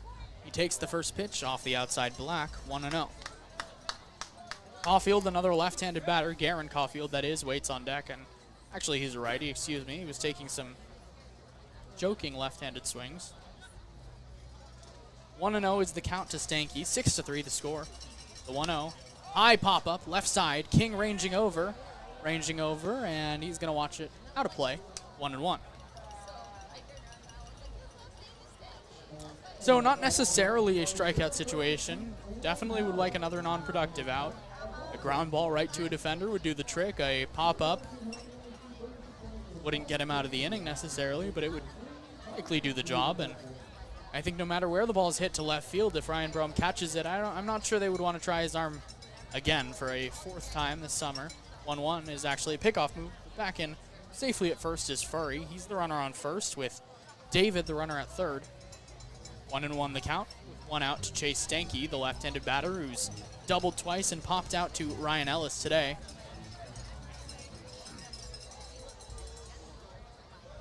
Lake delivers the 1-1. Chopper, second base side. It's going to be too slow to get two, but Moody's going to fire to first. The run does come home to score, but Crawdads recording out. Now 7-3 the score.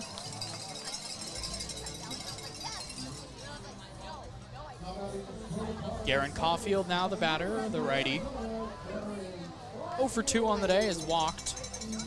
Grounded into a double play and popped out to second base. On that play, Trey Furry did move over to scoring position. He's at second base with 2 outs.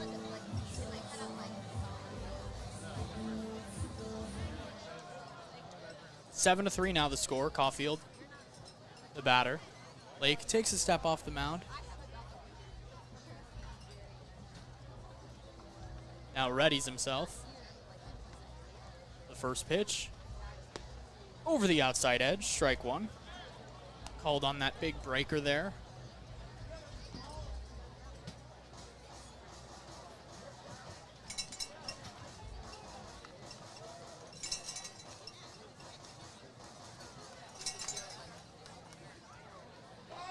The 0-1. Line drive, right side, and that'll get through. Tears is up with the ball. They're going to send the runner. Here comes the throw to the plate. It's cut off. And I'm not sure why Brian Duroff cut that ball off. If that ball had gotten through, that ball is most likely going to be caught and tagged by Tejero. But the run comes home to score, and it's 8-3. So the Dads running out of time a little bit. Now 8-3 the score, a 5-run game. Trevor Tishankel, the hitter, 1 for 3 with a pair of strikeouts. The Cal matchup at it once again. Pickoff move, but back in safely is Caulfield.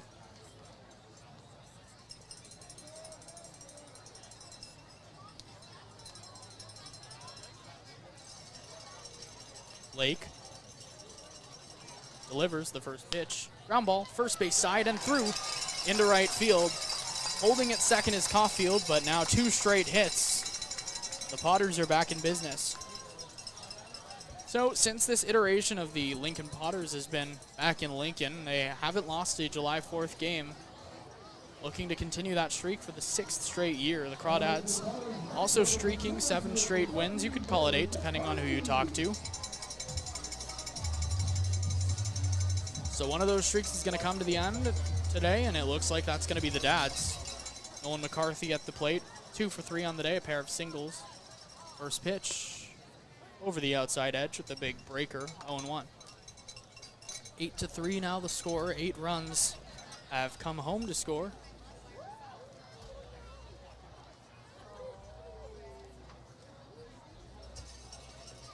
Hits. 0-1. Rushes back McCarthy, 1-1. 8 runs on 11 hits, no errors for Lincoln and for the Crawdads. 3 runs, 9 hits, and a pair of errors that have really cost them. Lake now peers in for the 1-1. Slider, the outer edge, 2-1. Long inning for Benjamin Lake. Crawdads, who seem to get a little momentum back, have now lost most of it. 2-1 the count. Lake fires. Fastball off the inner edge, 3-1. Brennan Roselle waits on deck.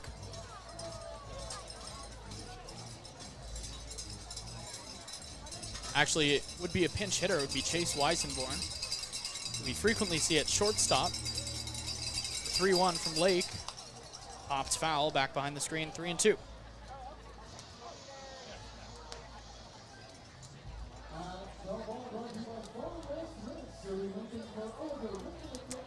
The runners will be off with the pitch as the count is full. 2 outs, 8-3 the score, bottom 6. Lake has to fire a strike here, let his defense play behind him.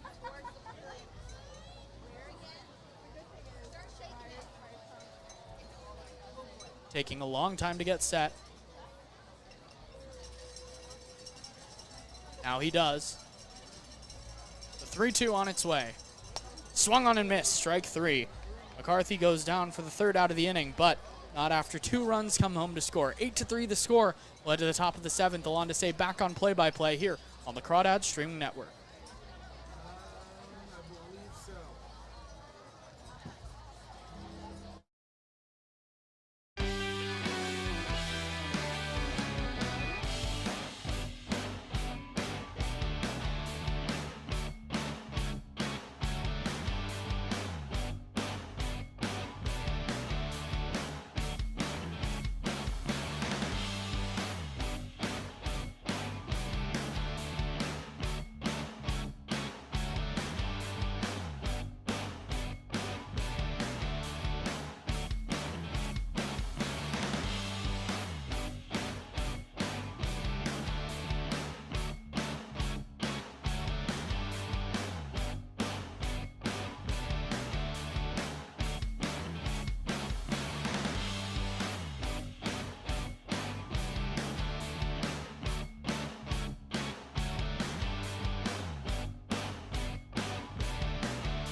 Welcome back to Lincoln, California. Alon Desai here with you for 7, 8, 9. Top of the 7th about to get started. There is a new pitcher on the mound for the home team Potters, who are ahead 8-3 over the Crawdads. Crawdads trying to get back into this, but a couple of runs given up last half inning. The new pitcher for Lincoln is Ryan Sturgeon. This is Sturgeon's 8th appearance, all out of the bullpen. First pitch here misses. Count 1-0. At the plate is Matt King. It's King, Tejero, and Schmidt, 8, 9, and 1. Second pitch here is hit on the ground. A little bouncer over to Roselle at third. He's up with it, fires, and he'll get King by a couple of steps. Now King now is 1 for 3. Did have that big home run to left in the 5th. One of 2 solo shots that the Crawdads were able to get in that half inning. In the top of the 5th, the other was Ryan Ellis, but here is Zach Tejero. Tejero's 1 for 2. He had a hit to left in the 3rd, and he flew out to left field in the 5th, so he's putting some balls over there as the first pitch here is in there for a strike to Tejero. Sturgeon has officially now thrown 10 and 2/3 innings. The 0-1 pitch, Tejero hits this, and it's a bouncer over to the first baseman. Alden takes it to the bag for out number 2. A couple of one-hoppers to the corner infielders, and there's 2 away.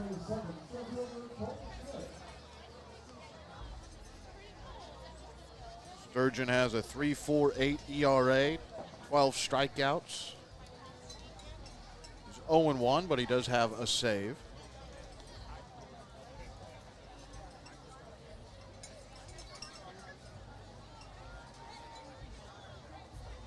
Sturgeon was the losing pitcher as this pitch misses outside to Schmidt. He was the losing pitcher who came in to try to get the save when the Crawdads last played Lincoln. That was on July 1st. Ended up being a victory for the Dads, a huge walk-off win. And this ball's hit high to left, but looks like it's going to hang up there for the left fielder to Schenkel, and it does. That's out number 3. The Crawdads go down in order. And the bottom of the 7th going to be here in just a few moments. It is still 8-3 Potters. Crawdads at risk of having that winning streak snapped tonight. More baseball coming right up on the Crawdads Streaming Network.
Bottom of the 7th, just heard a beautiful rendition of God Bless America. There's a new pitcher on the mound for the Crawdads. It's going to be the lefty Colson Abel. Abel, the second pitcher, has come out from the bullpen tonight for the Dads. After Lake threw a few, and today's starter, Mark Perkins, unable to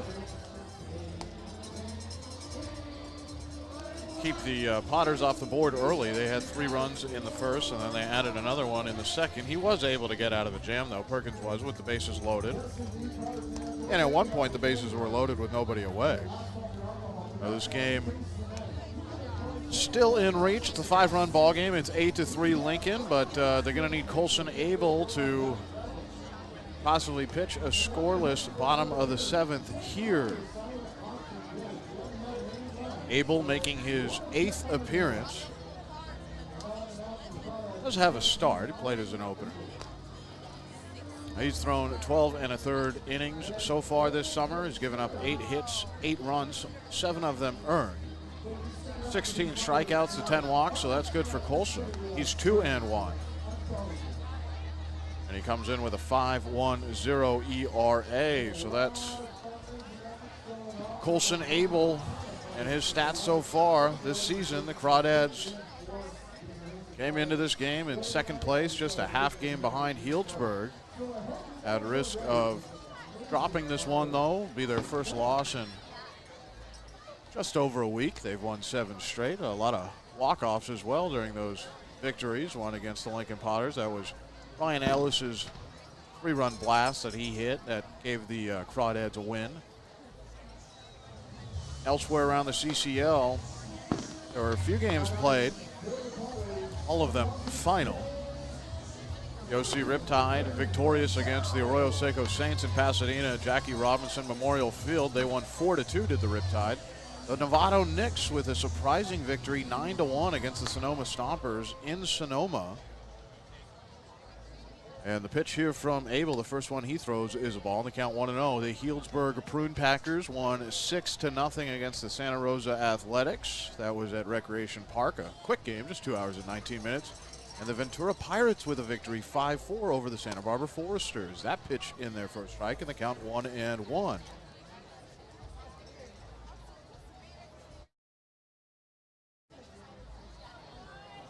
Oh.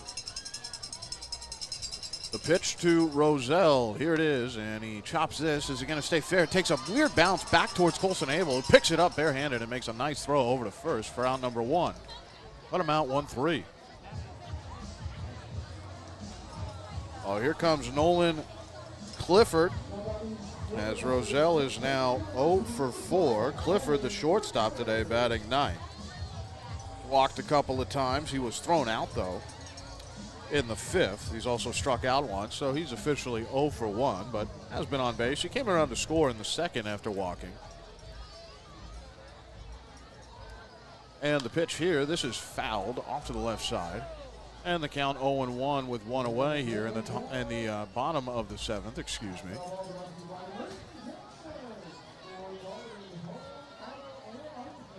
Game started at 6:08. We've eclipsed the 2-hour mark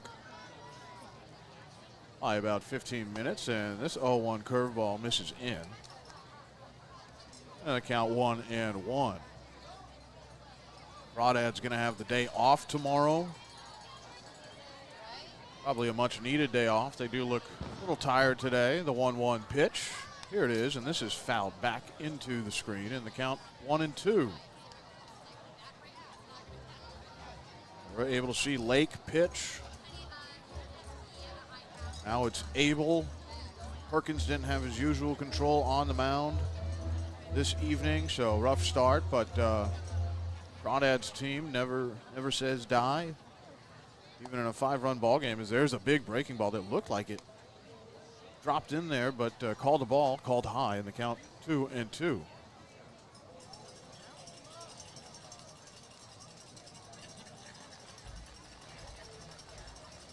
2-2 pitch from Abel. Tries going to that curveball on the inner half and misses in, and the count full. 3 balls, 2 strikes to Nolan Clifford.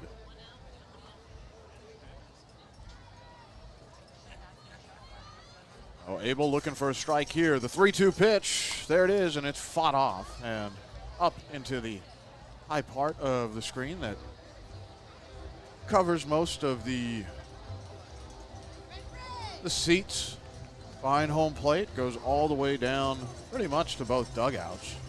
They got the nice awning here as well in McBean, which gives all the fans shade, which is really nice, especially when it's about 100 degrees out, which it often is. The 3-2 pitch, once again, there's a curveball that misses high, and Abel walks Clifford. So that is Clifford's 3rd walk today. He's seeing the ball well. And a lineup card turns over as Jeffrey David is going to step into the batter's box. So it'll be the lefty Abel against the right-handed bat of Jeffrey David.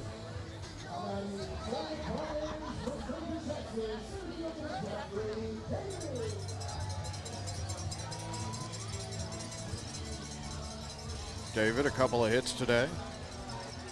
Walked once. See some fireworks going off behind the right field fence and a lot of smoke rising. Could be distracting maybe if some of those sparks start flying in the air, possibly for some of these hitters, as their vision's going to be drawn that way. But the count 1-0, runner on first. Abel looking at him, looks at him again. A double take and the pitch. This is jammed foul. And the count 1-1. Crawdads trail 8-3. They'll be back at it on Wednesday, July 6th, hosting the Potters in Danville at 4 p.m. Monte Vista High School. Pickoff move over here to first, but back in safely is Clifford. And then Thursday, July 7th against the Cal Bees.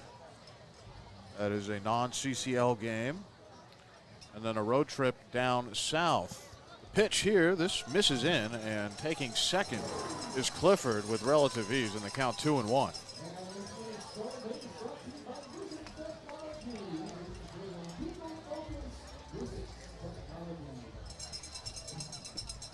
The road trip down south will start on Friday, July 8th at Pershing Park. That's the first of 2 games. One at 6 p.m. on Friday, and then on Saturday, July 9th, also at 6 p.m. That's going to be against the Santa Barbara Foresters, and then there will be one game between the Crawdads and the San Luis Obispo Blues at Sinsheimer Park on July the 10th. That's a Sunday at 1 p.m., so 3-game road trip coming up down south. Runner goes again, and Tejero's going to throw to third. Tag not applied in time, and safe in there is Clifford, so he steals a couple of bags. And the Potters closer to scoring their 9th run of the ball game. Count 2-2.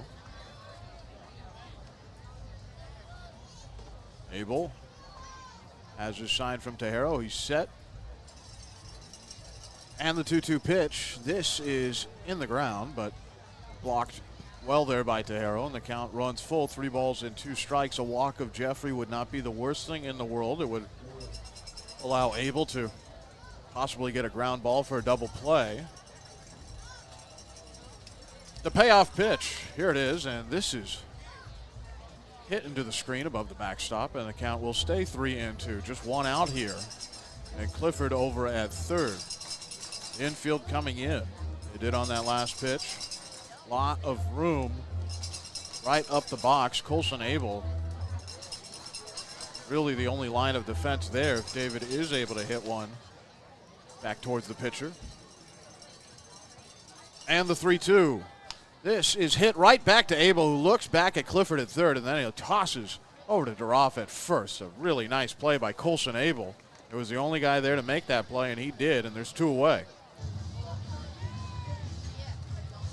Oh, here comes JT Walden. Had a very good day. Couple of walks, scored both times he walked. He's 2 for 2 with an RBI single, but the bigger hit was the 2 RBI home run he had in the 4th. Oh, a perfect day so far for Walden. First pitch here to Walden misses high. It's a breaking ball that Abel can't get on top of. And the count 1-0.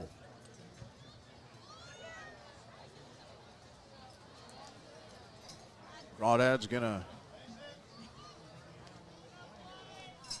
get up to bat, they hope. Still down by just 5, depending on what Colson Abel does here. The 1-0 pitch. And this is hit. It shatters the wood. Picked up by Moody just off of second. And the out is made at first base. A good pitch there by Colson Abel. Splintering Walden's bat. It's no longer perfect. He's 2 for 3 now. That bat just exploded. The head of the bat went pretty far, almost as far as the ball. So a good job dodging some shrapnel out there by some of these infielders for the Crawdads. And it is still 8-3 heading into the top of the 8th. Crawdads will be up to bat when we return here on the Crawdads Streaming Network.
Welcome back here. Stepping into the batter's box and promptly fouling this ball away is Ryan Ellis. The Crawdads trail by 5. It is 8-3. It's still Sturgeon on the mound. It's Ellis, Brome, and DeRoff. 0-1 pitch on the way from Sturgeon to Ellis, and this misses low on the count 1-1.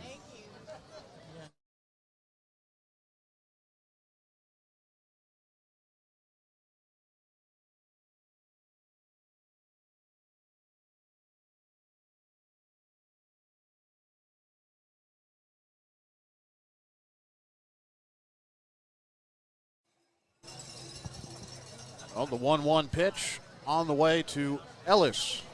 He takes here. Good eye there from Ryan Ellis. And the count 2-1 as we see some more flashes in the night sky here at Nick Bean Park in Lincoln, California. This pitch misses away as well, trying to frame it. Was the catcher Stanky. But in the driver's seat is Ryan Ellis. The 3-1 pitch, that's in there for a strike on the outer half of the plate. And the count runs full, 3 balls and 2 strikes. So far today, Ryan Ellis, 3 for 3, a triple, a hit, and a home run in the 5th to left. He needs a double if he wants the cycle. The 3-2 pitch he takes here, he's not going to get it here, and he walks. Pitch missed outside, so that's good for the Crawdads. They get a base runner. They're going to need quite a few more. As Ryan Brome, another lefty, back-to-back lefties for the Dads, going to step in here. On deck is Brian DeRoff. Brome had an RBI single in the 1st. Struck out looking in the 3rd. That was his 11th strikeout of the summer, and he flew out to left in the 5th. This pitch misses away, and able to get to it as Stanky as it drops out of the mitt. But Ryan Brome, very good eye up there. He's going to make the pitcher work, foul off tough pitches, try to get something that he can hit. That 11th strikeout, though, tonight, he's 24 walks to 11 strikeouts, so still the ratio very good. As this pitch is called a strike on the outside black to the lefty Brome. So the count, a ball, a strike here. Over on first is Ryan Ellis.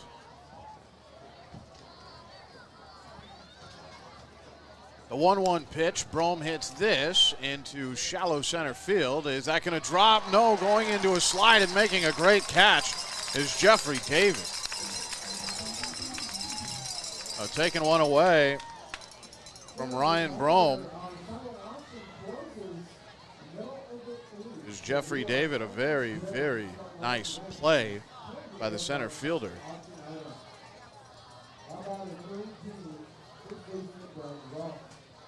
Oh, here's Brian DeRoff having to get back to the first base bag was Ellis. He thought he was going to be able to get to second for sure on that. Now, the outfield playing very deep with DeRoff in the box. First pitch to DeRoff, and he hits this straight at the center fielder, David, once again, who has it for out number 2. So a couple of balls for David to catch out there in center. That one a lot simpler of a play to make. He barely had to take a step forward, just about a foot. And the ball was in his glove. And DeRoff knew it immediately. So here is Joey Donnelly. DeRoff now 0 for 3.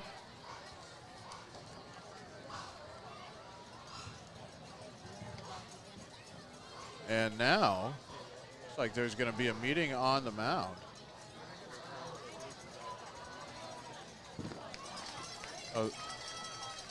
The entire Potters team out of the dugout now, and they're going to congratulate Sturgeon, and there's going to be a new pitcher.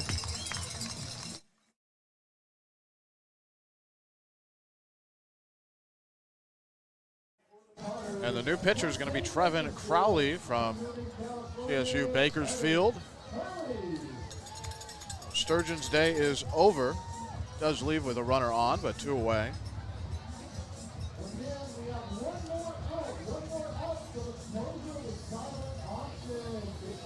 Top of the 8th inning, the Crawdads trying to get at least one back here.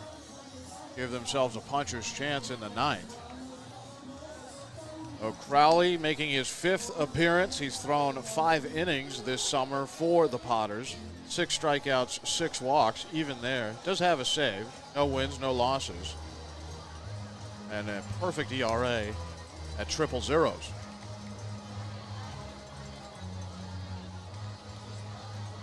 Crowley, the righty, just getting into his warm-ups here. A little bit of a break in the action in Lincoln. Looked like the Crawdads were going to get off to a very fast start this evening. They were able to score 1 run in the top of the first, and it was 1-0, but quickly striking back with the Lincoln Potters with 3 in the bottom of the first and then another run in the bottom of the second. So they jumped out to a 3-run lead before the 3rd inning began. Since those solo home runs in the 5th, Crawdads haven't been able to get much going at the plate. Joey Donnelly 0 for 3 and hit into a 3-6-3 double play in the 6th. That was a backbreaker for Walnut Creek. They're trying to make up for that. Donnelly still hitting on sitting on 4 home runs and 16 hits for RBIs as well. So 16 runs driven in, 4 home runs. Came in batting .292. He's down below .290 now after being 0 for 3. And good news for Donnelly is he's a lefty and he's going to go against the righty Crowley. So the matchup in favor of the Crawdads here. First pitch that Crowley throws gets a big pop-up down the left field line, and chasing it are a couple of Lincoln Potters, and trying to make a dive there was to Schenkel, but not able to get it over near the bullpen of the Crawdads. And the count is 0-1 with 2 away.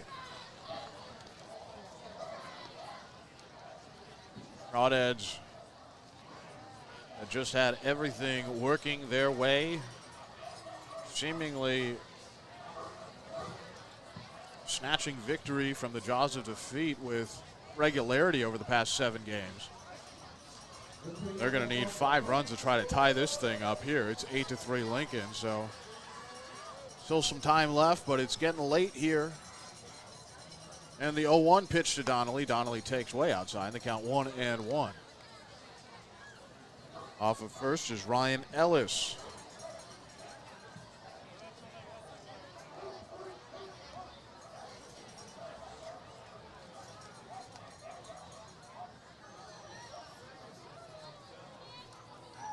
And the 1-1 from Crowley to Donnelly misses away, and the count 2-1. So Donnelly ahead here, right where he wants to be. Gonna want to force Crowley to come into him here and give him something he can work with. Capacity crowd in Lincoln, California tonight. The 2-1 pitch, this misses high. Good energy around the ballpark, and the count 3-1 to Donnelly. Just a wonderful place to watch a ball game. You got the seats right behind the backstop, which are probably the best seats in the house. You also do have the party couch right in front of the broadcast booth. That's a fun place to watch from as well. The 3-1 pitch to Donnelly. He goes right after it. Takes a big cut, but fouls it away. It's going to land on the awning. And the count runs full, 3 balls and 2 strikes.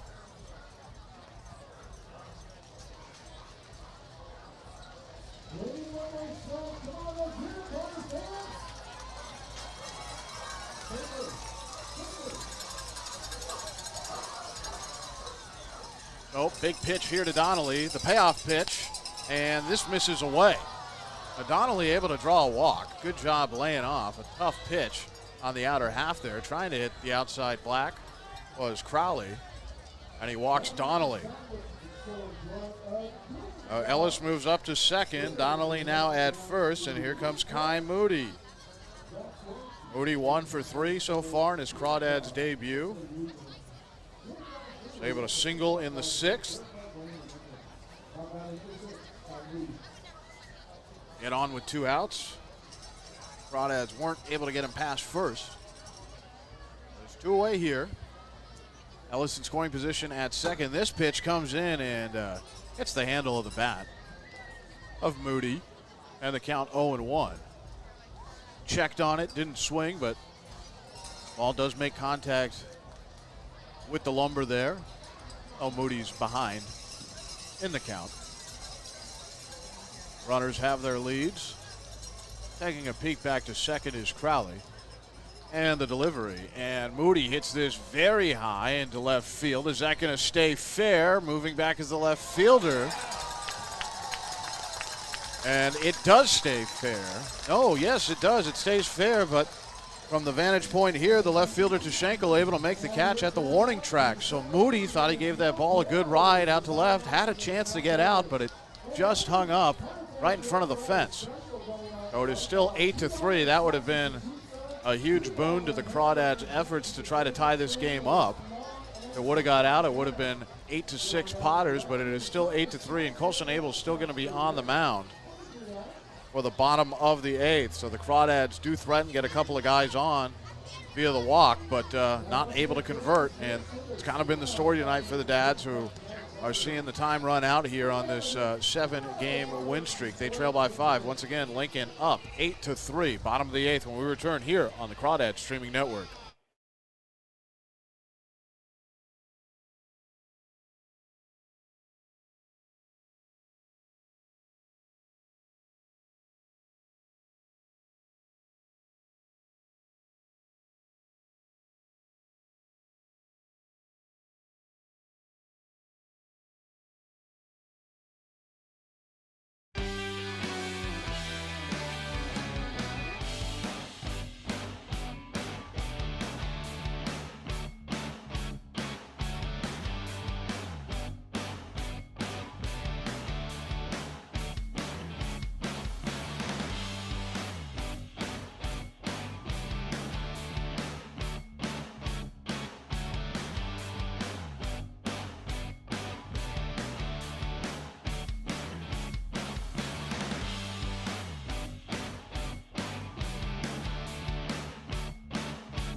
Welcome back here in Lincoln, California. The Crawdads trail 8-3. First pitch thrown to Trey Furry there from Colson Abel, who's still on the mound, is good for a strike. And the count 0-1. It's Furry, Chase Stanky, and Caulfield.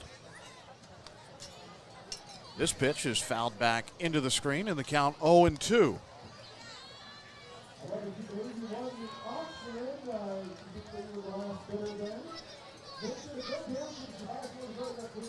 Colson Abel was good in the eighth. Looking to do the same here. The 0-2 pitch. This is hit high and right to the center fielder, Schmidt, for out number 1. Schmidt took a few steps back. It looked like it may have had a chance to keep carrying, maybe carry him off that batter's eye out there in center, but it ends up about 20 feet in front of the wall. And Schmidt put it away for out number 1. So there's one away here. And coming up is Chase Stanky.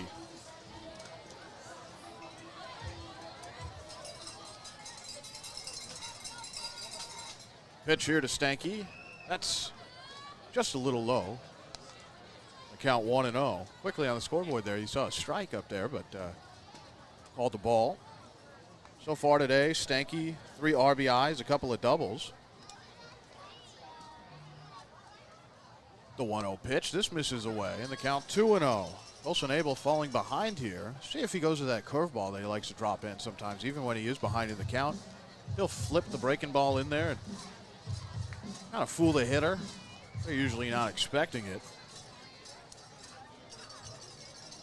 Abel deals. Misses high here. Fastball on the count 3-0.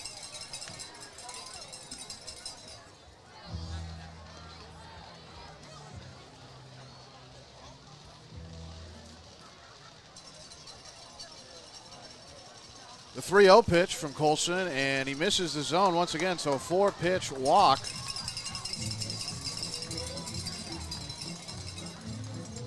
Now there's a runner on first for Lincoln. A good job by Chase Stanky to draw that walk.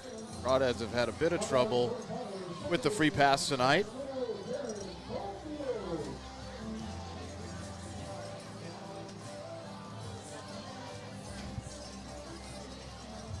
The 8th walk issued tonight by Crawdads pitchers. And here's Garen Caulfield. Pitch here. There's that big bender that misses just a bit high around the belt. Count 1-0. Not exactly where Abel wants that pitch to end up, but not cut at there by Caulfield. Caulfield's 1 for 4. Could have an RBI single to right. And his most recent at bat in the 6th is this last pitch misses, and the count 2-0. Crawdads going to have some non-league games coming up. 3 down south. Though those are against CCL South teams, they don't count for North Division standings. The 2-0 pitch. This is swung on, and that's going to end up in the gap in right center. So at least a single here for Caulfield. He's going to head to second, and there's going to be runners on second and third for the Potters. Stanky able to make it all the way to third base, and there's 2 runners in scoring position for Lincoln, who lead 8-3.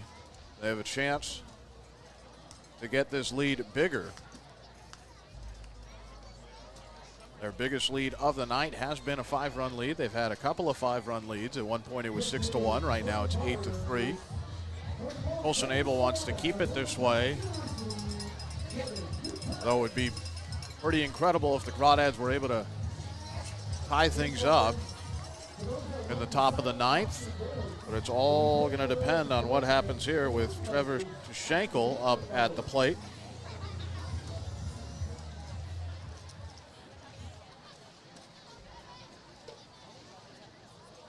Schenkel with a couple of hits today. 2 for 4.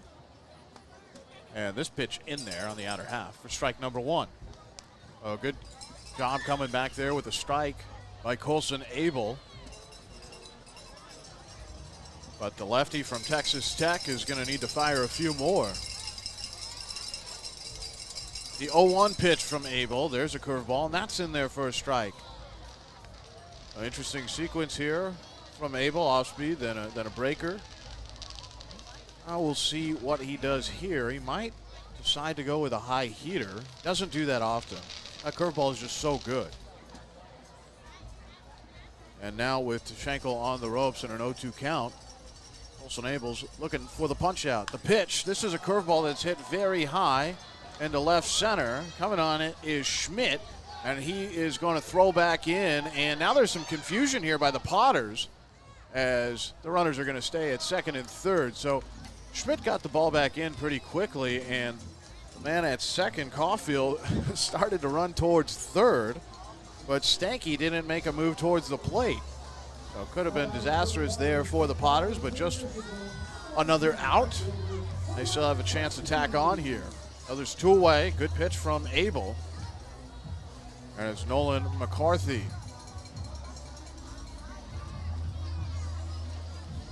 A couple of fly ball outs to Schmidt in center.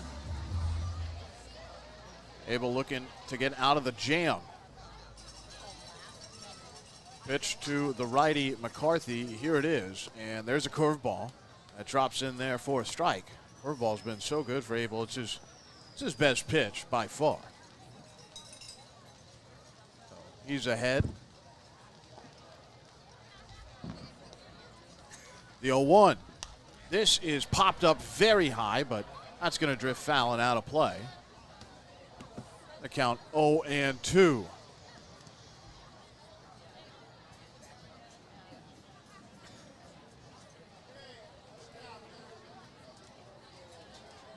Ads will have one last chance at it in the top of the 9th. Colson Abel trying to keep it a 5-run ball game, as now he wants to go back through the signals with his catcher Tejero. And he shakes Tejero off once. And still looking in, taking a long look in is Colson Abel, and now he's set. The 0-2 from Abel is a ball that ends up low, and the count 1-2. Trying to bait a swing there out of Nolan McCarthy on a ball near the turf. Changing the eye level a little bit. The 1-2 pitch. Here it is. This is hammered to left. That's going to drop. It's going to bounce up against the wall. And 2 runs will score for the Potters. And that's a 2 RBI double for Nolan McCarthy. He now has 3 RBIs tonight. He's 2 for 5. It is now 10-3 Potters.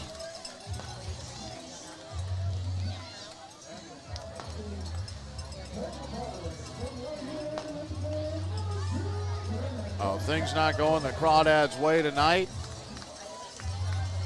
They are now down by 7. This is their largest deficit of the evening. And here is Brennan Roselle. Roselle's 0 for 4. Crawdads don't want to have to use any more pitchers tonight, so Abel's going to face Roselle with a runner in scoring position over at second. Takes a couple of peeks back. Now the pitch. There's a curveball on the inner half for strike number 1. Pitch has been there for Colson.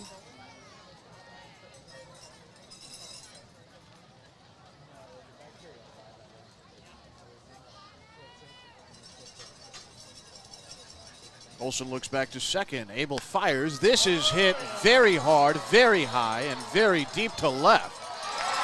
And that ball is gone. The Crawdads down 12-3. Colson Abel, after giving up a big 2 RBI double, gives up a 2-run blast here to Brennan Roselle. That's his first home run of the summer, and he now has 7 RBIs. Oh, the Crawdads down by 9. The American flag as he trots around the bases for Brennan Roselle. And it's a 9-run ball game that the Potters are just in complete ownership of. And stepping up is going to be Nolan Clifford. 4 runs have been plated here by the Potters. And now manager Brant Cummings is walking out to the mound, taking that slow walk over to Colson Abel. The Crawdads just haven't had it tonight. And they were red hot coming in, and the Potters are just trying to keep up in the CCL North right now. They're in 3rd place, 4.5 games back of first place Healdsburg, and 4 back of the Crawdads as it stood coming into the game, but Crawdads going to need a lot of offense in the top of the 9th to try to get back into this.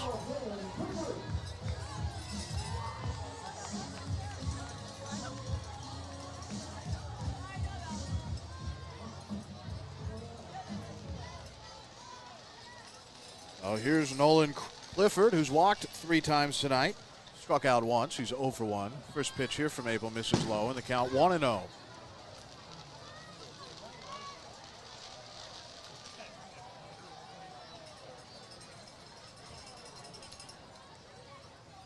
The pitch, this is chopped, foul, and fouled off the, I think, foot there of Clifford, possibly. So a strike for Abel.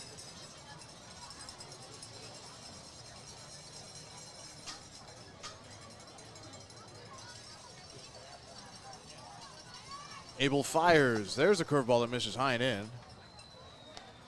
And the count, 2 balls and a strike. They're good. I just want to hit no more home runs. You know what I mean?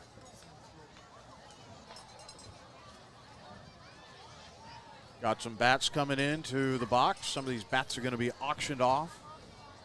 The 2-1 pitch. This misses high. And the count 3-1. The Crawdads already had a tough mountain to climb before this bottom of the 8th began. Potters able to get 4 more up on the board. It's 12-3. Abel just trying to get through this bottom of the 8th. And he misses here with a fastball. Was looking for the outer edge. And that's a walk. Now that's 4 walks this evening for Nolan Clifford. He's still 0 for 1 with a strikeout back in the fourth, but he's been on base 4 times and he's come around to score once. That was in the second.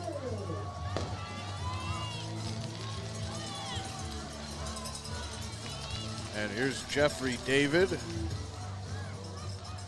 And it's a party here if you're a Potters fan. Pitch misses high in the count 1-0. Breaking ball that Abel can't locate. Runner over at first is Clifford. Abel sets. And the delivery to the righty Jeffrey David is in there for a strike. Able to get the inside strike call there was Colson Abel. Lights on here now and Lincoln. And a pickoff move over to first. Nothing doing. Still waiting for the 1-1 is Jeffrey David. Has a couple of hits. Come around to score twice. Also has a stolen base. This pitch is popped up foul. It's going to land past the dugout of the Potters, and that'll be a souvenir for someone in the count 1-2. So 2 for 4 is Jeffrey David. A mainstay here in Lincoln these past 2 summers. Always a pleasure to watch him in the outfield. Great defender and wonderful at the plate as well. The 1-2. David taps this, but foul.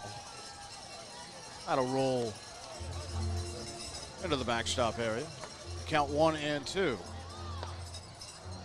Brief pause here as the ball is collected there by one of the Lincoln Potters. Abel just trying to get out of the bottom of the 8th. Does he have a pitch to do it?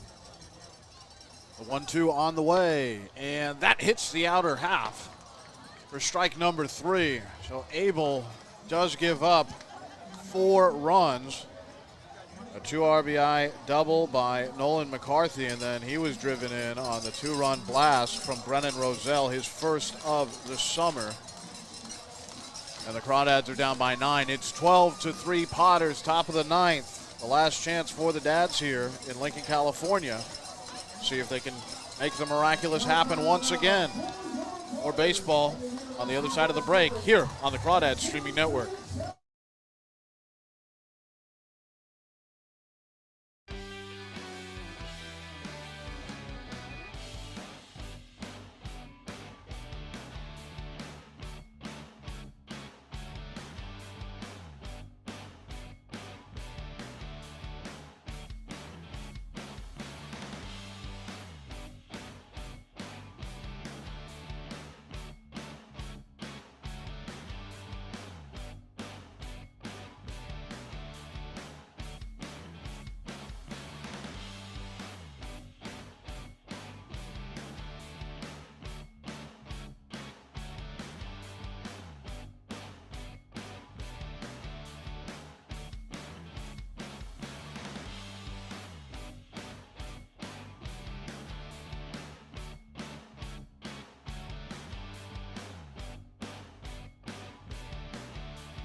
Top of the 9th here in Lincoln, California. The Crawdads gonna have to score a lot of runs.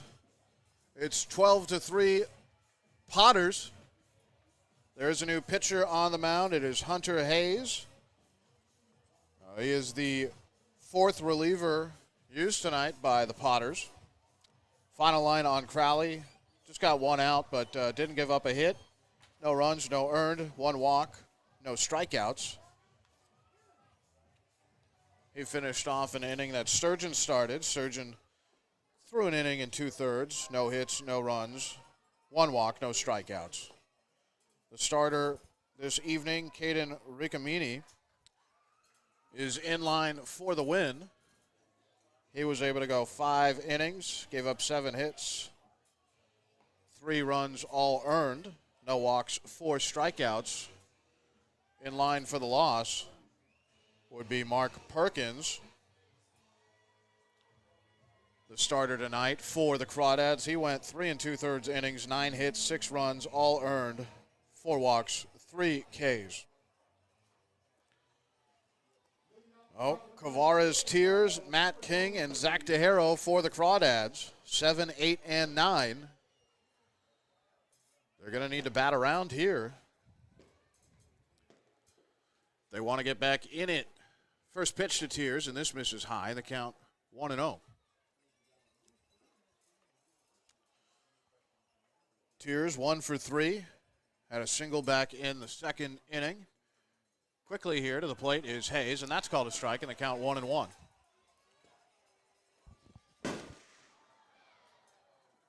So some big blasts outside of the stadium, and there's been a few massive home runs as well. So a lot of fireworks tonight. The 1-1 pitch, that's checked on and peeled down to third. I'm going to say no swing. So Kavares Tears ahead 2-1. On deck, Matt King, who had a solo shot in the 5th. Looked like that was going to give the Crawdads some life. It was 6-3. Big swing and a miss there from Kavares Tears, and the count even at 2-2. He went after one low. Tears going to have to battle now.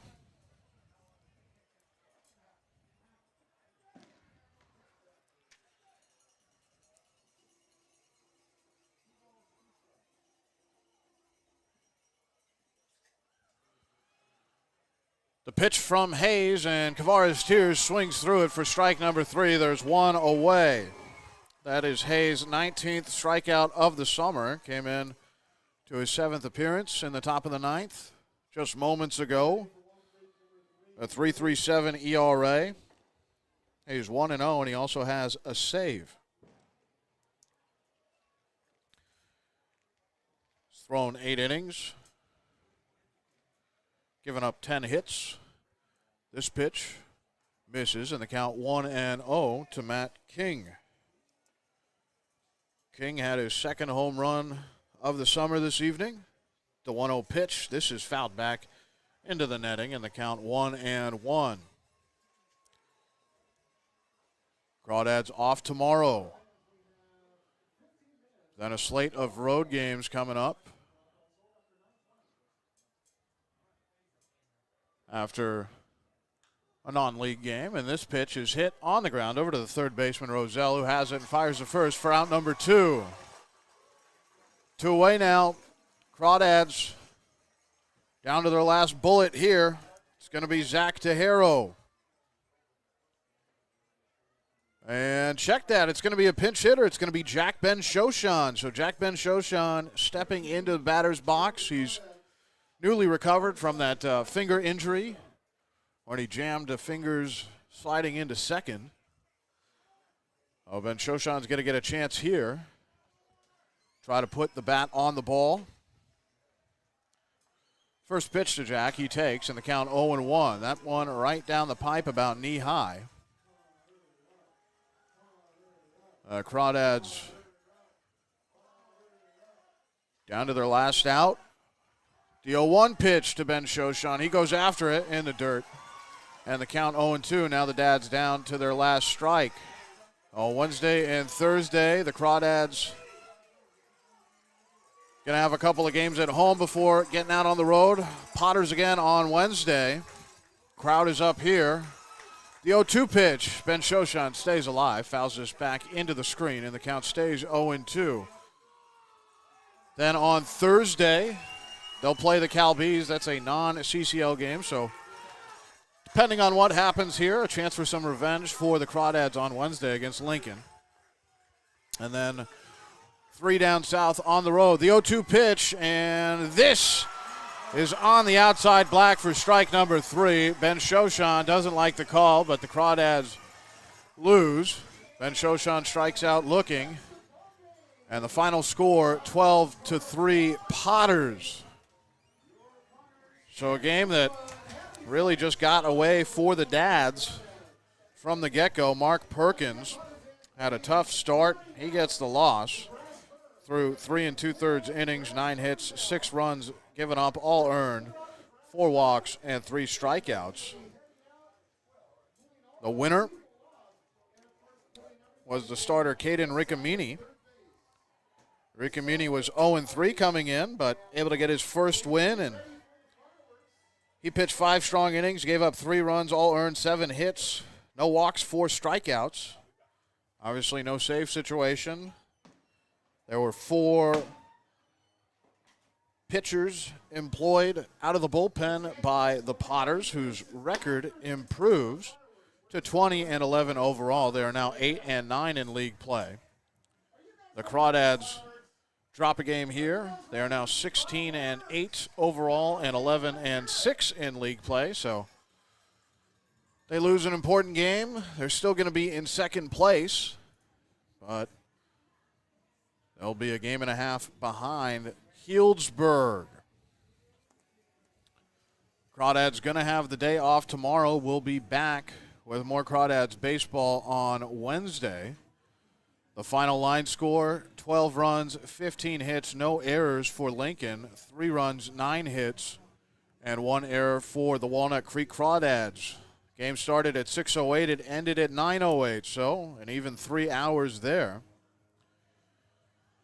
But not the way the Crawdads wanted it to go. A full capacity crowd here on the 4th of July, and there's going to be a fireworks show out past the fences in center field. The fans are going to get on the field and take part in some of the festivities. It was a joy to be here, but the Crawdads lose by 9. So for Austin Oda, I'm Alon to say, want to thank all of our friends in Lincoln here. Always such gracious hosts. We love coming up here. At the Crawdads, though, they lose 12-3. We'll see you on Wednesday, everybody.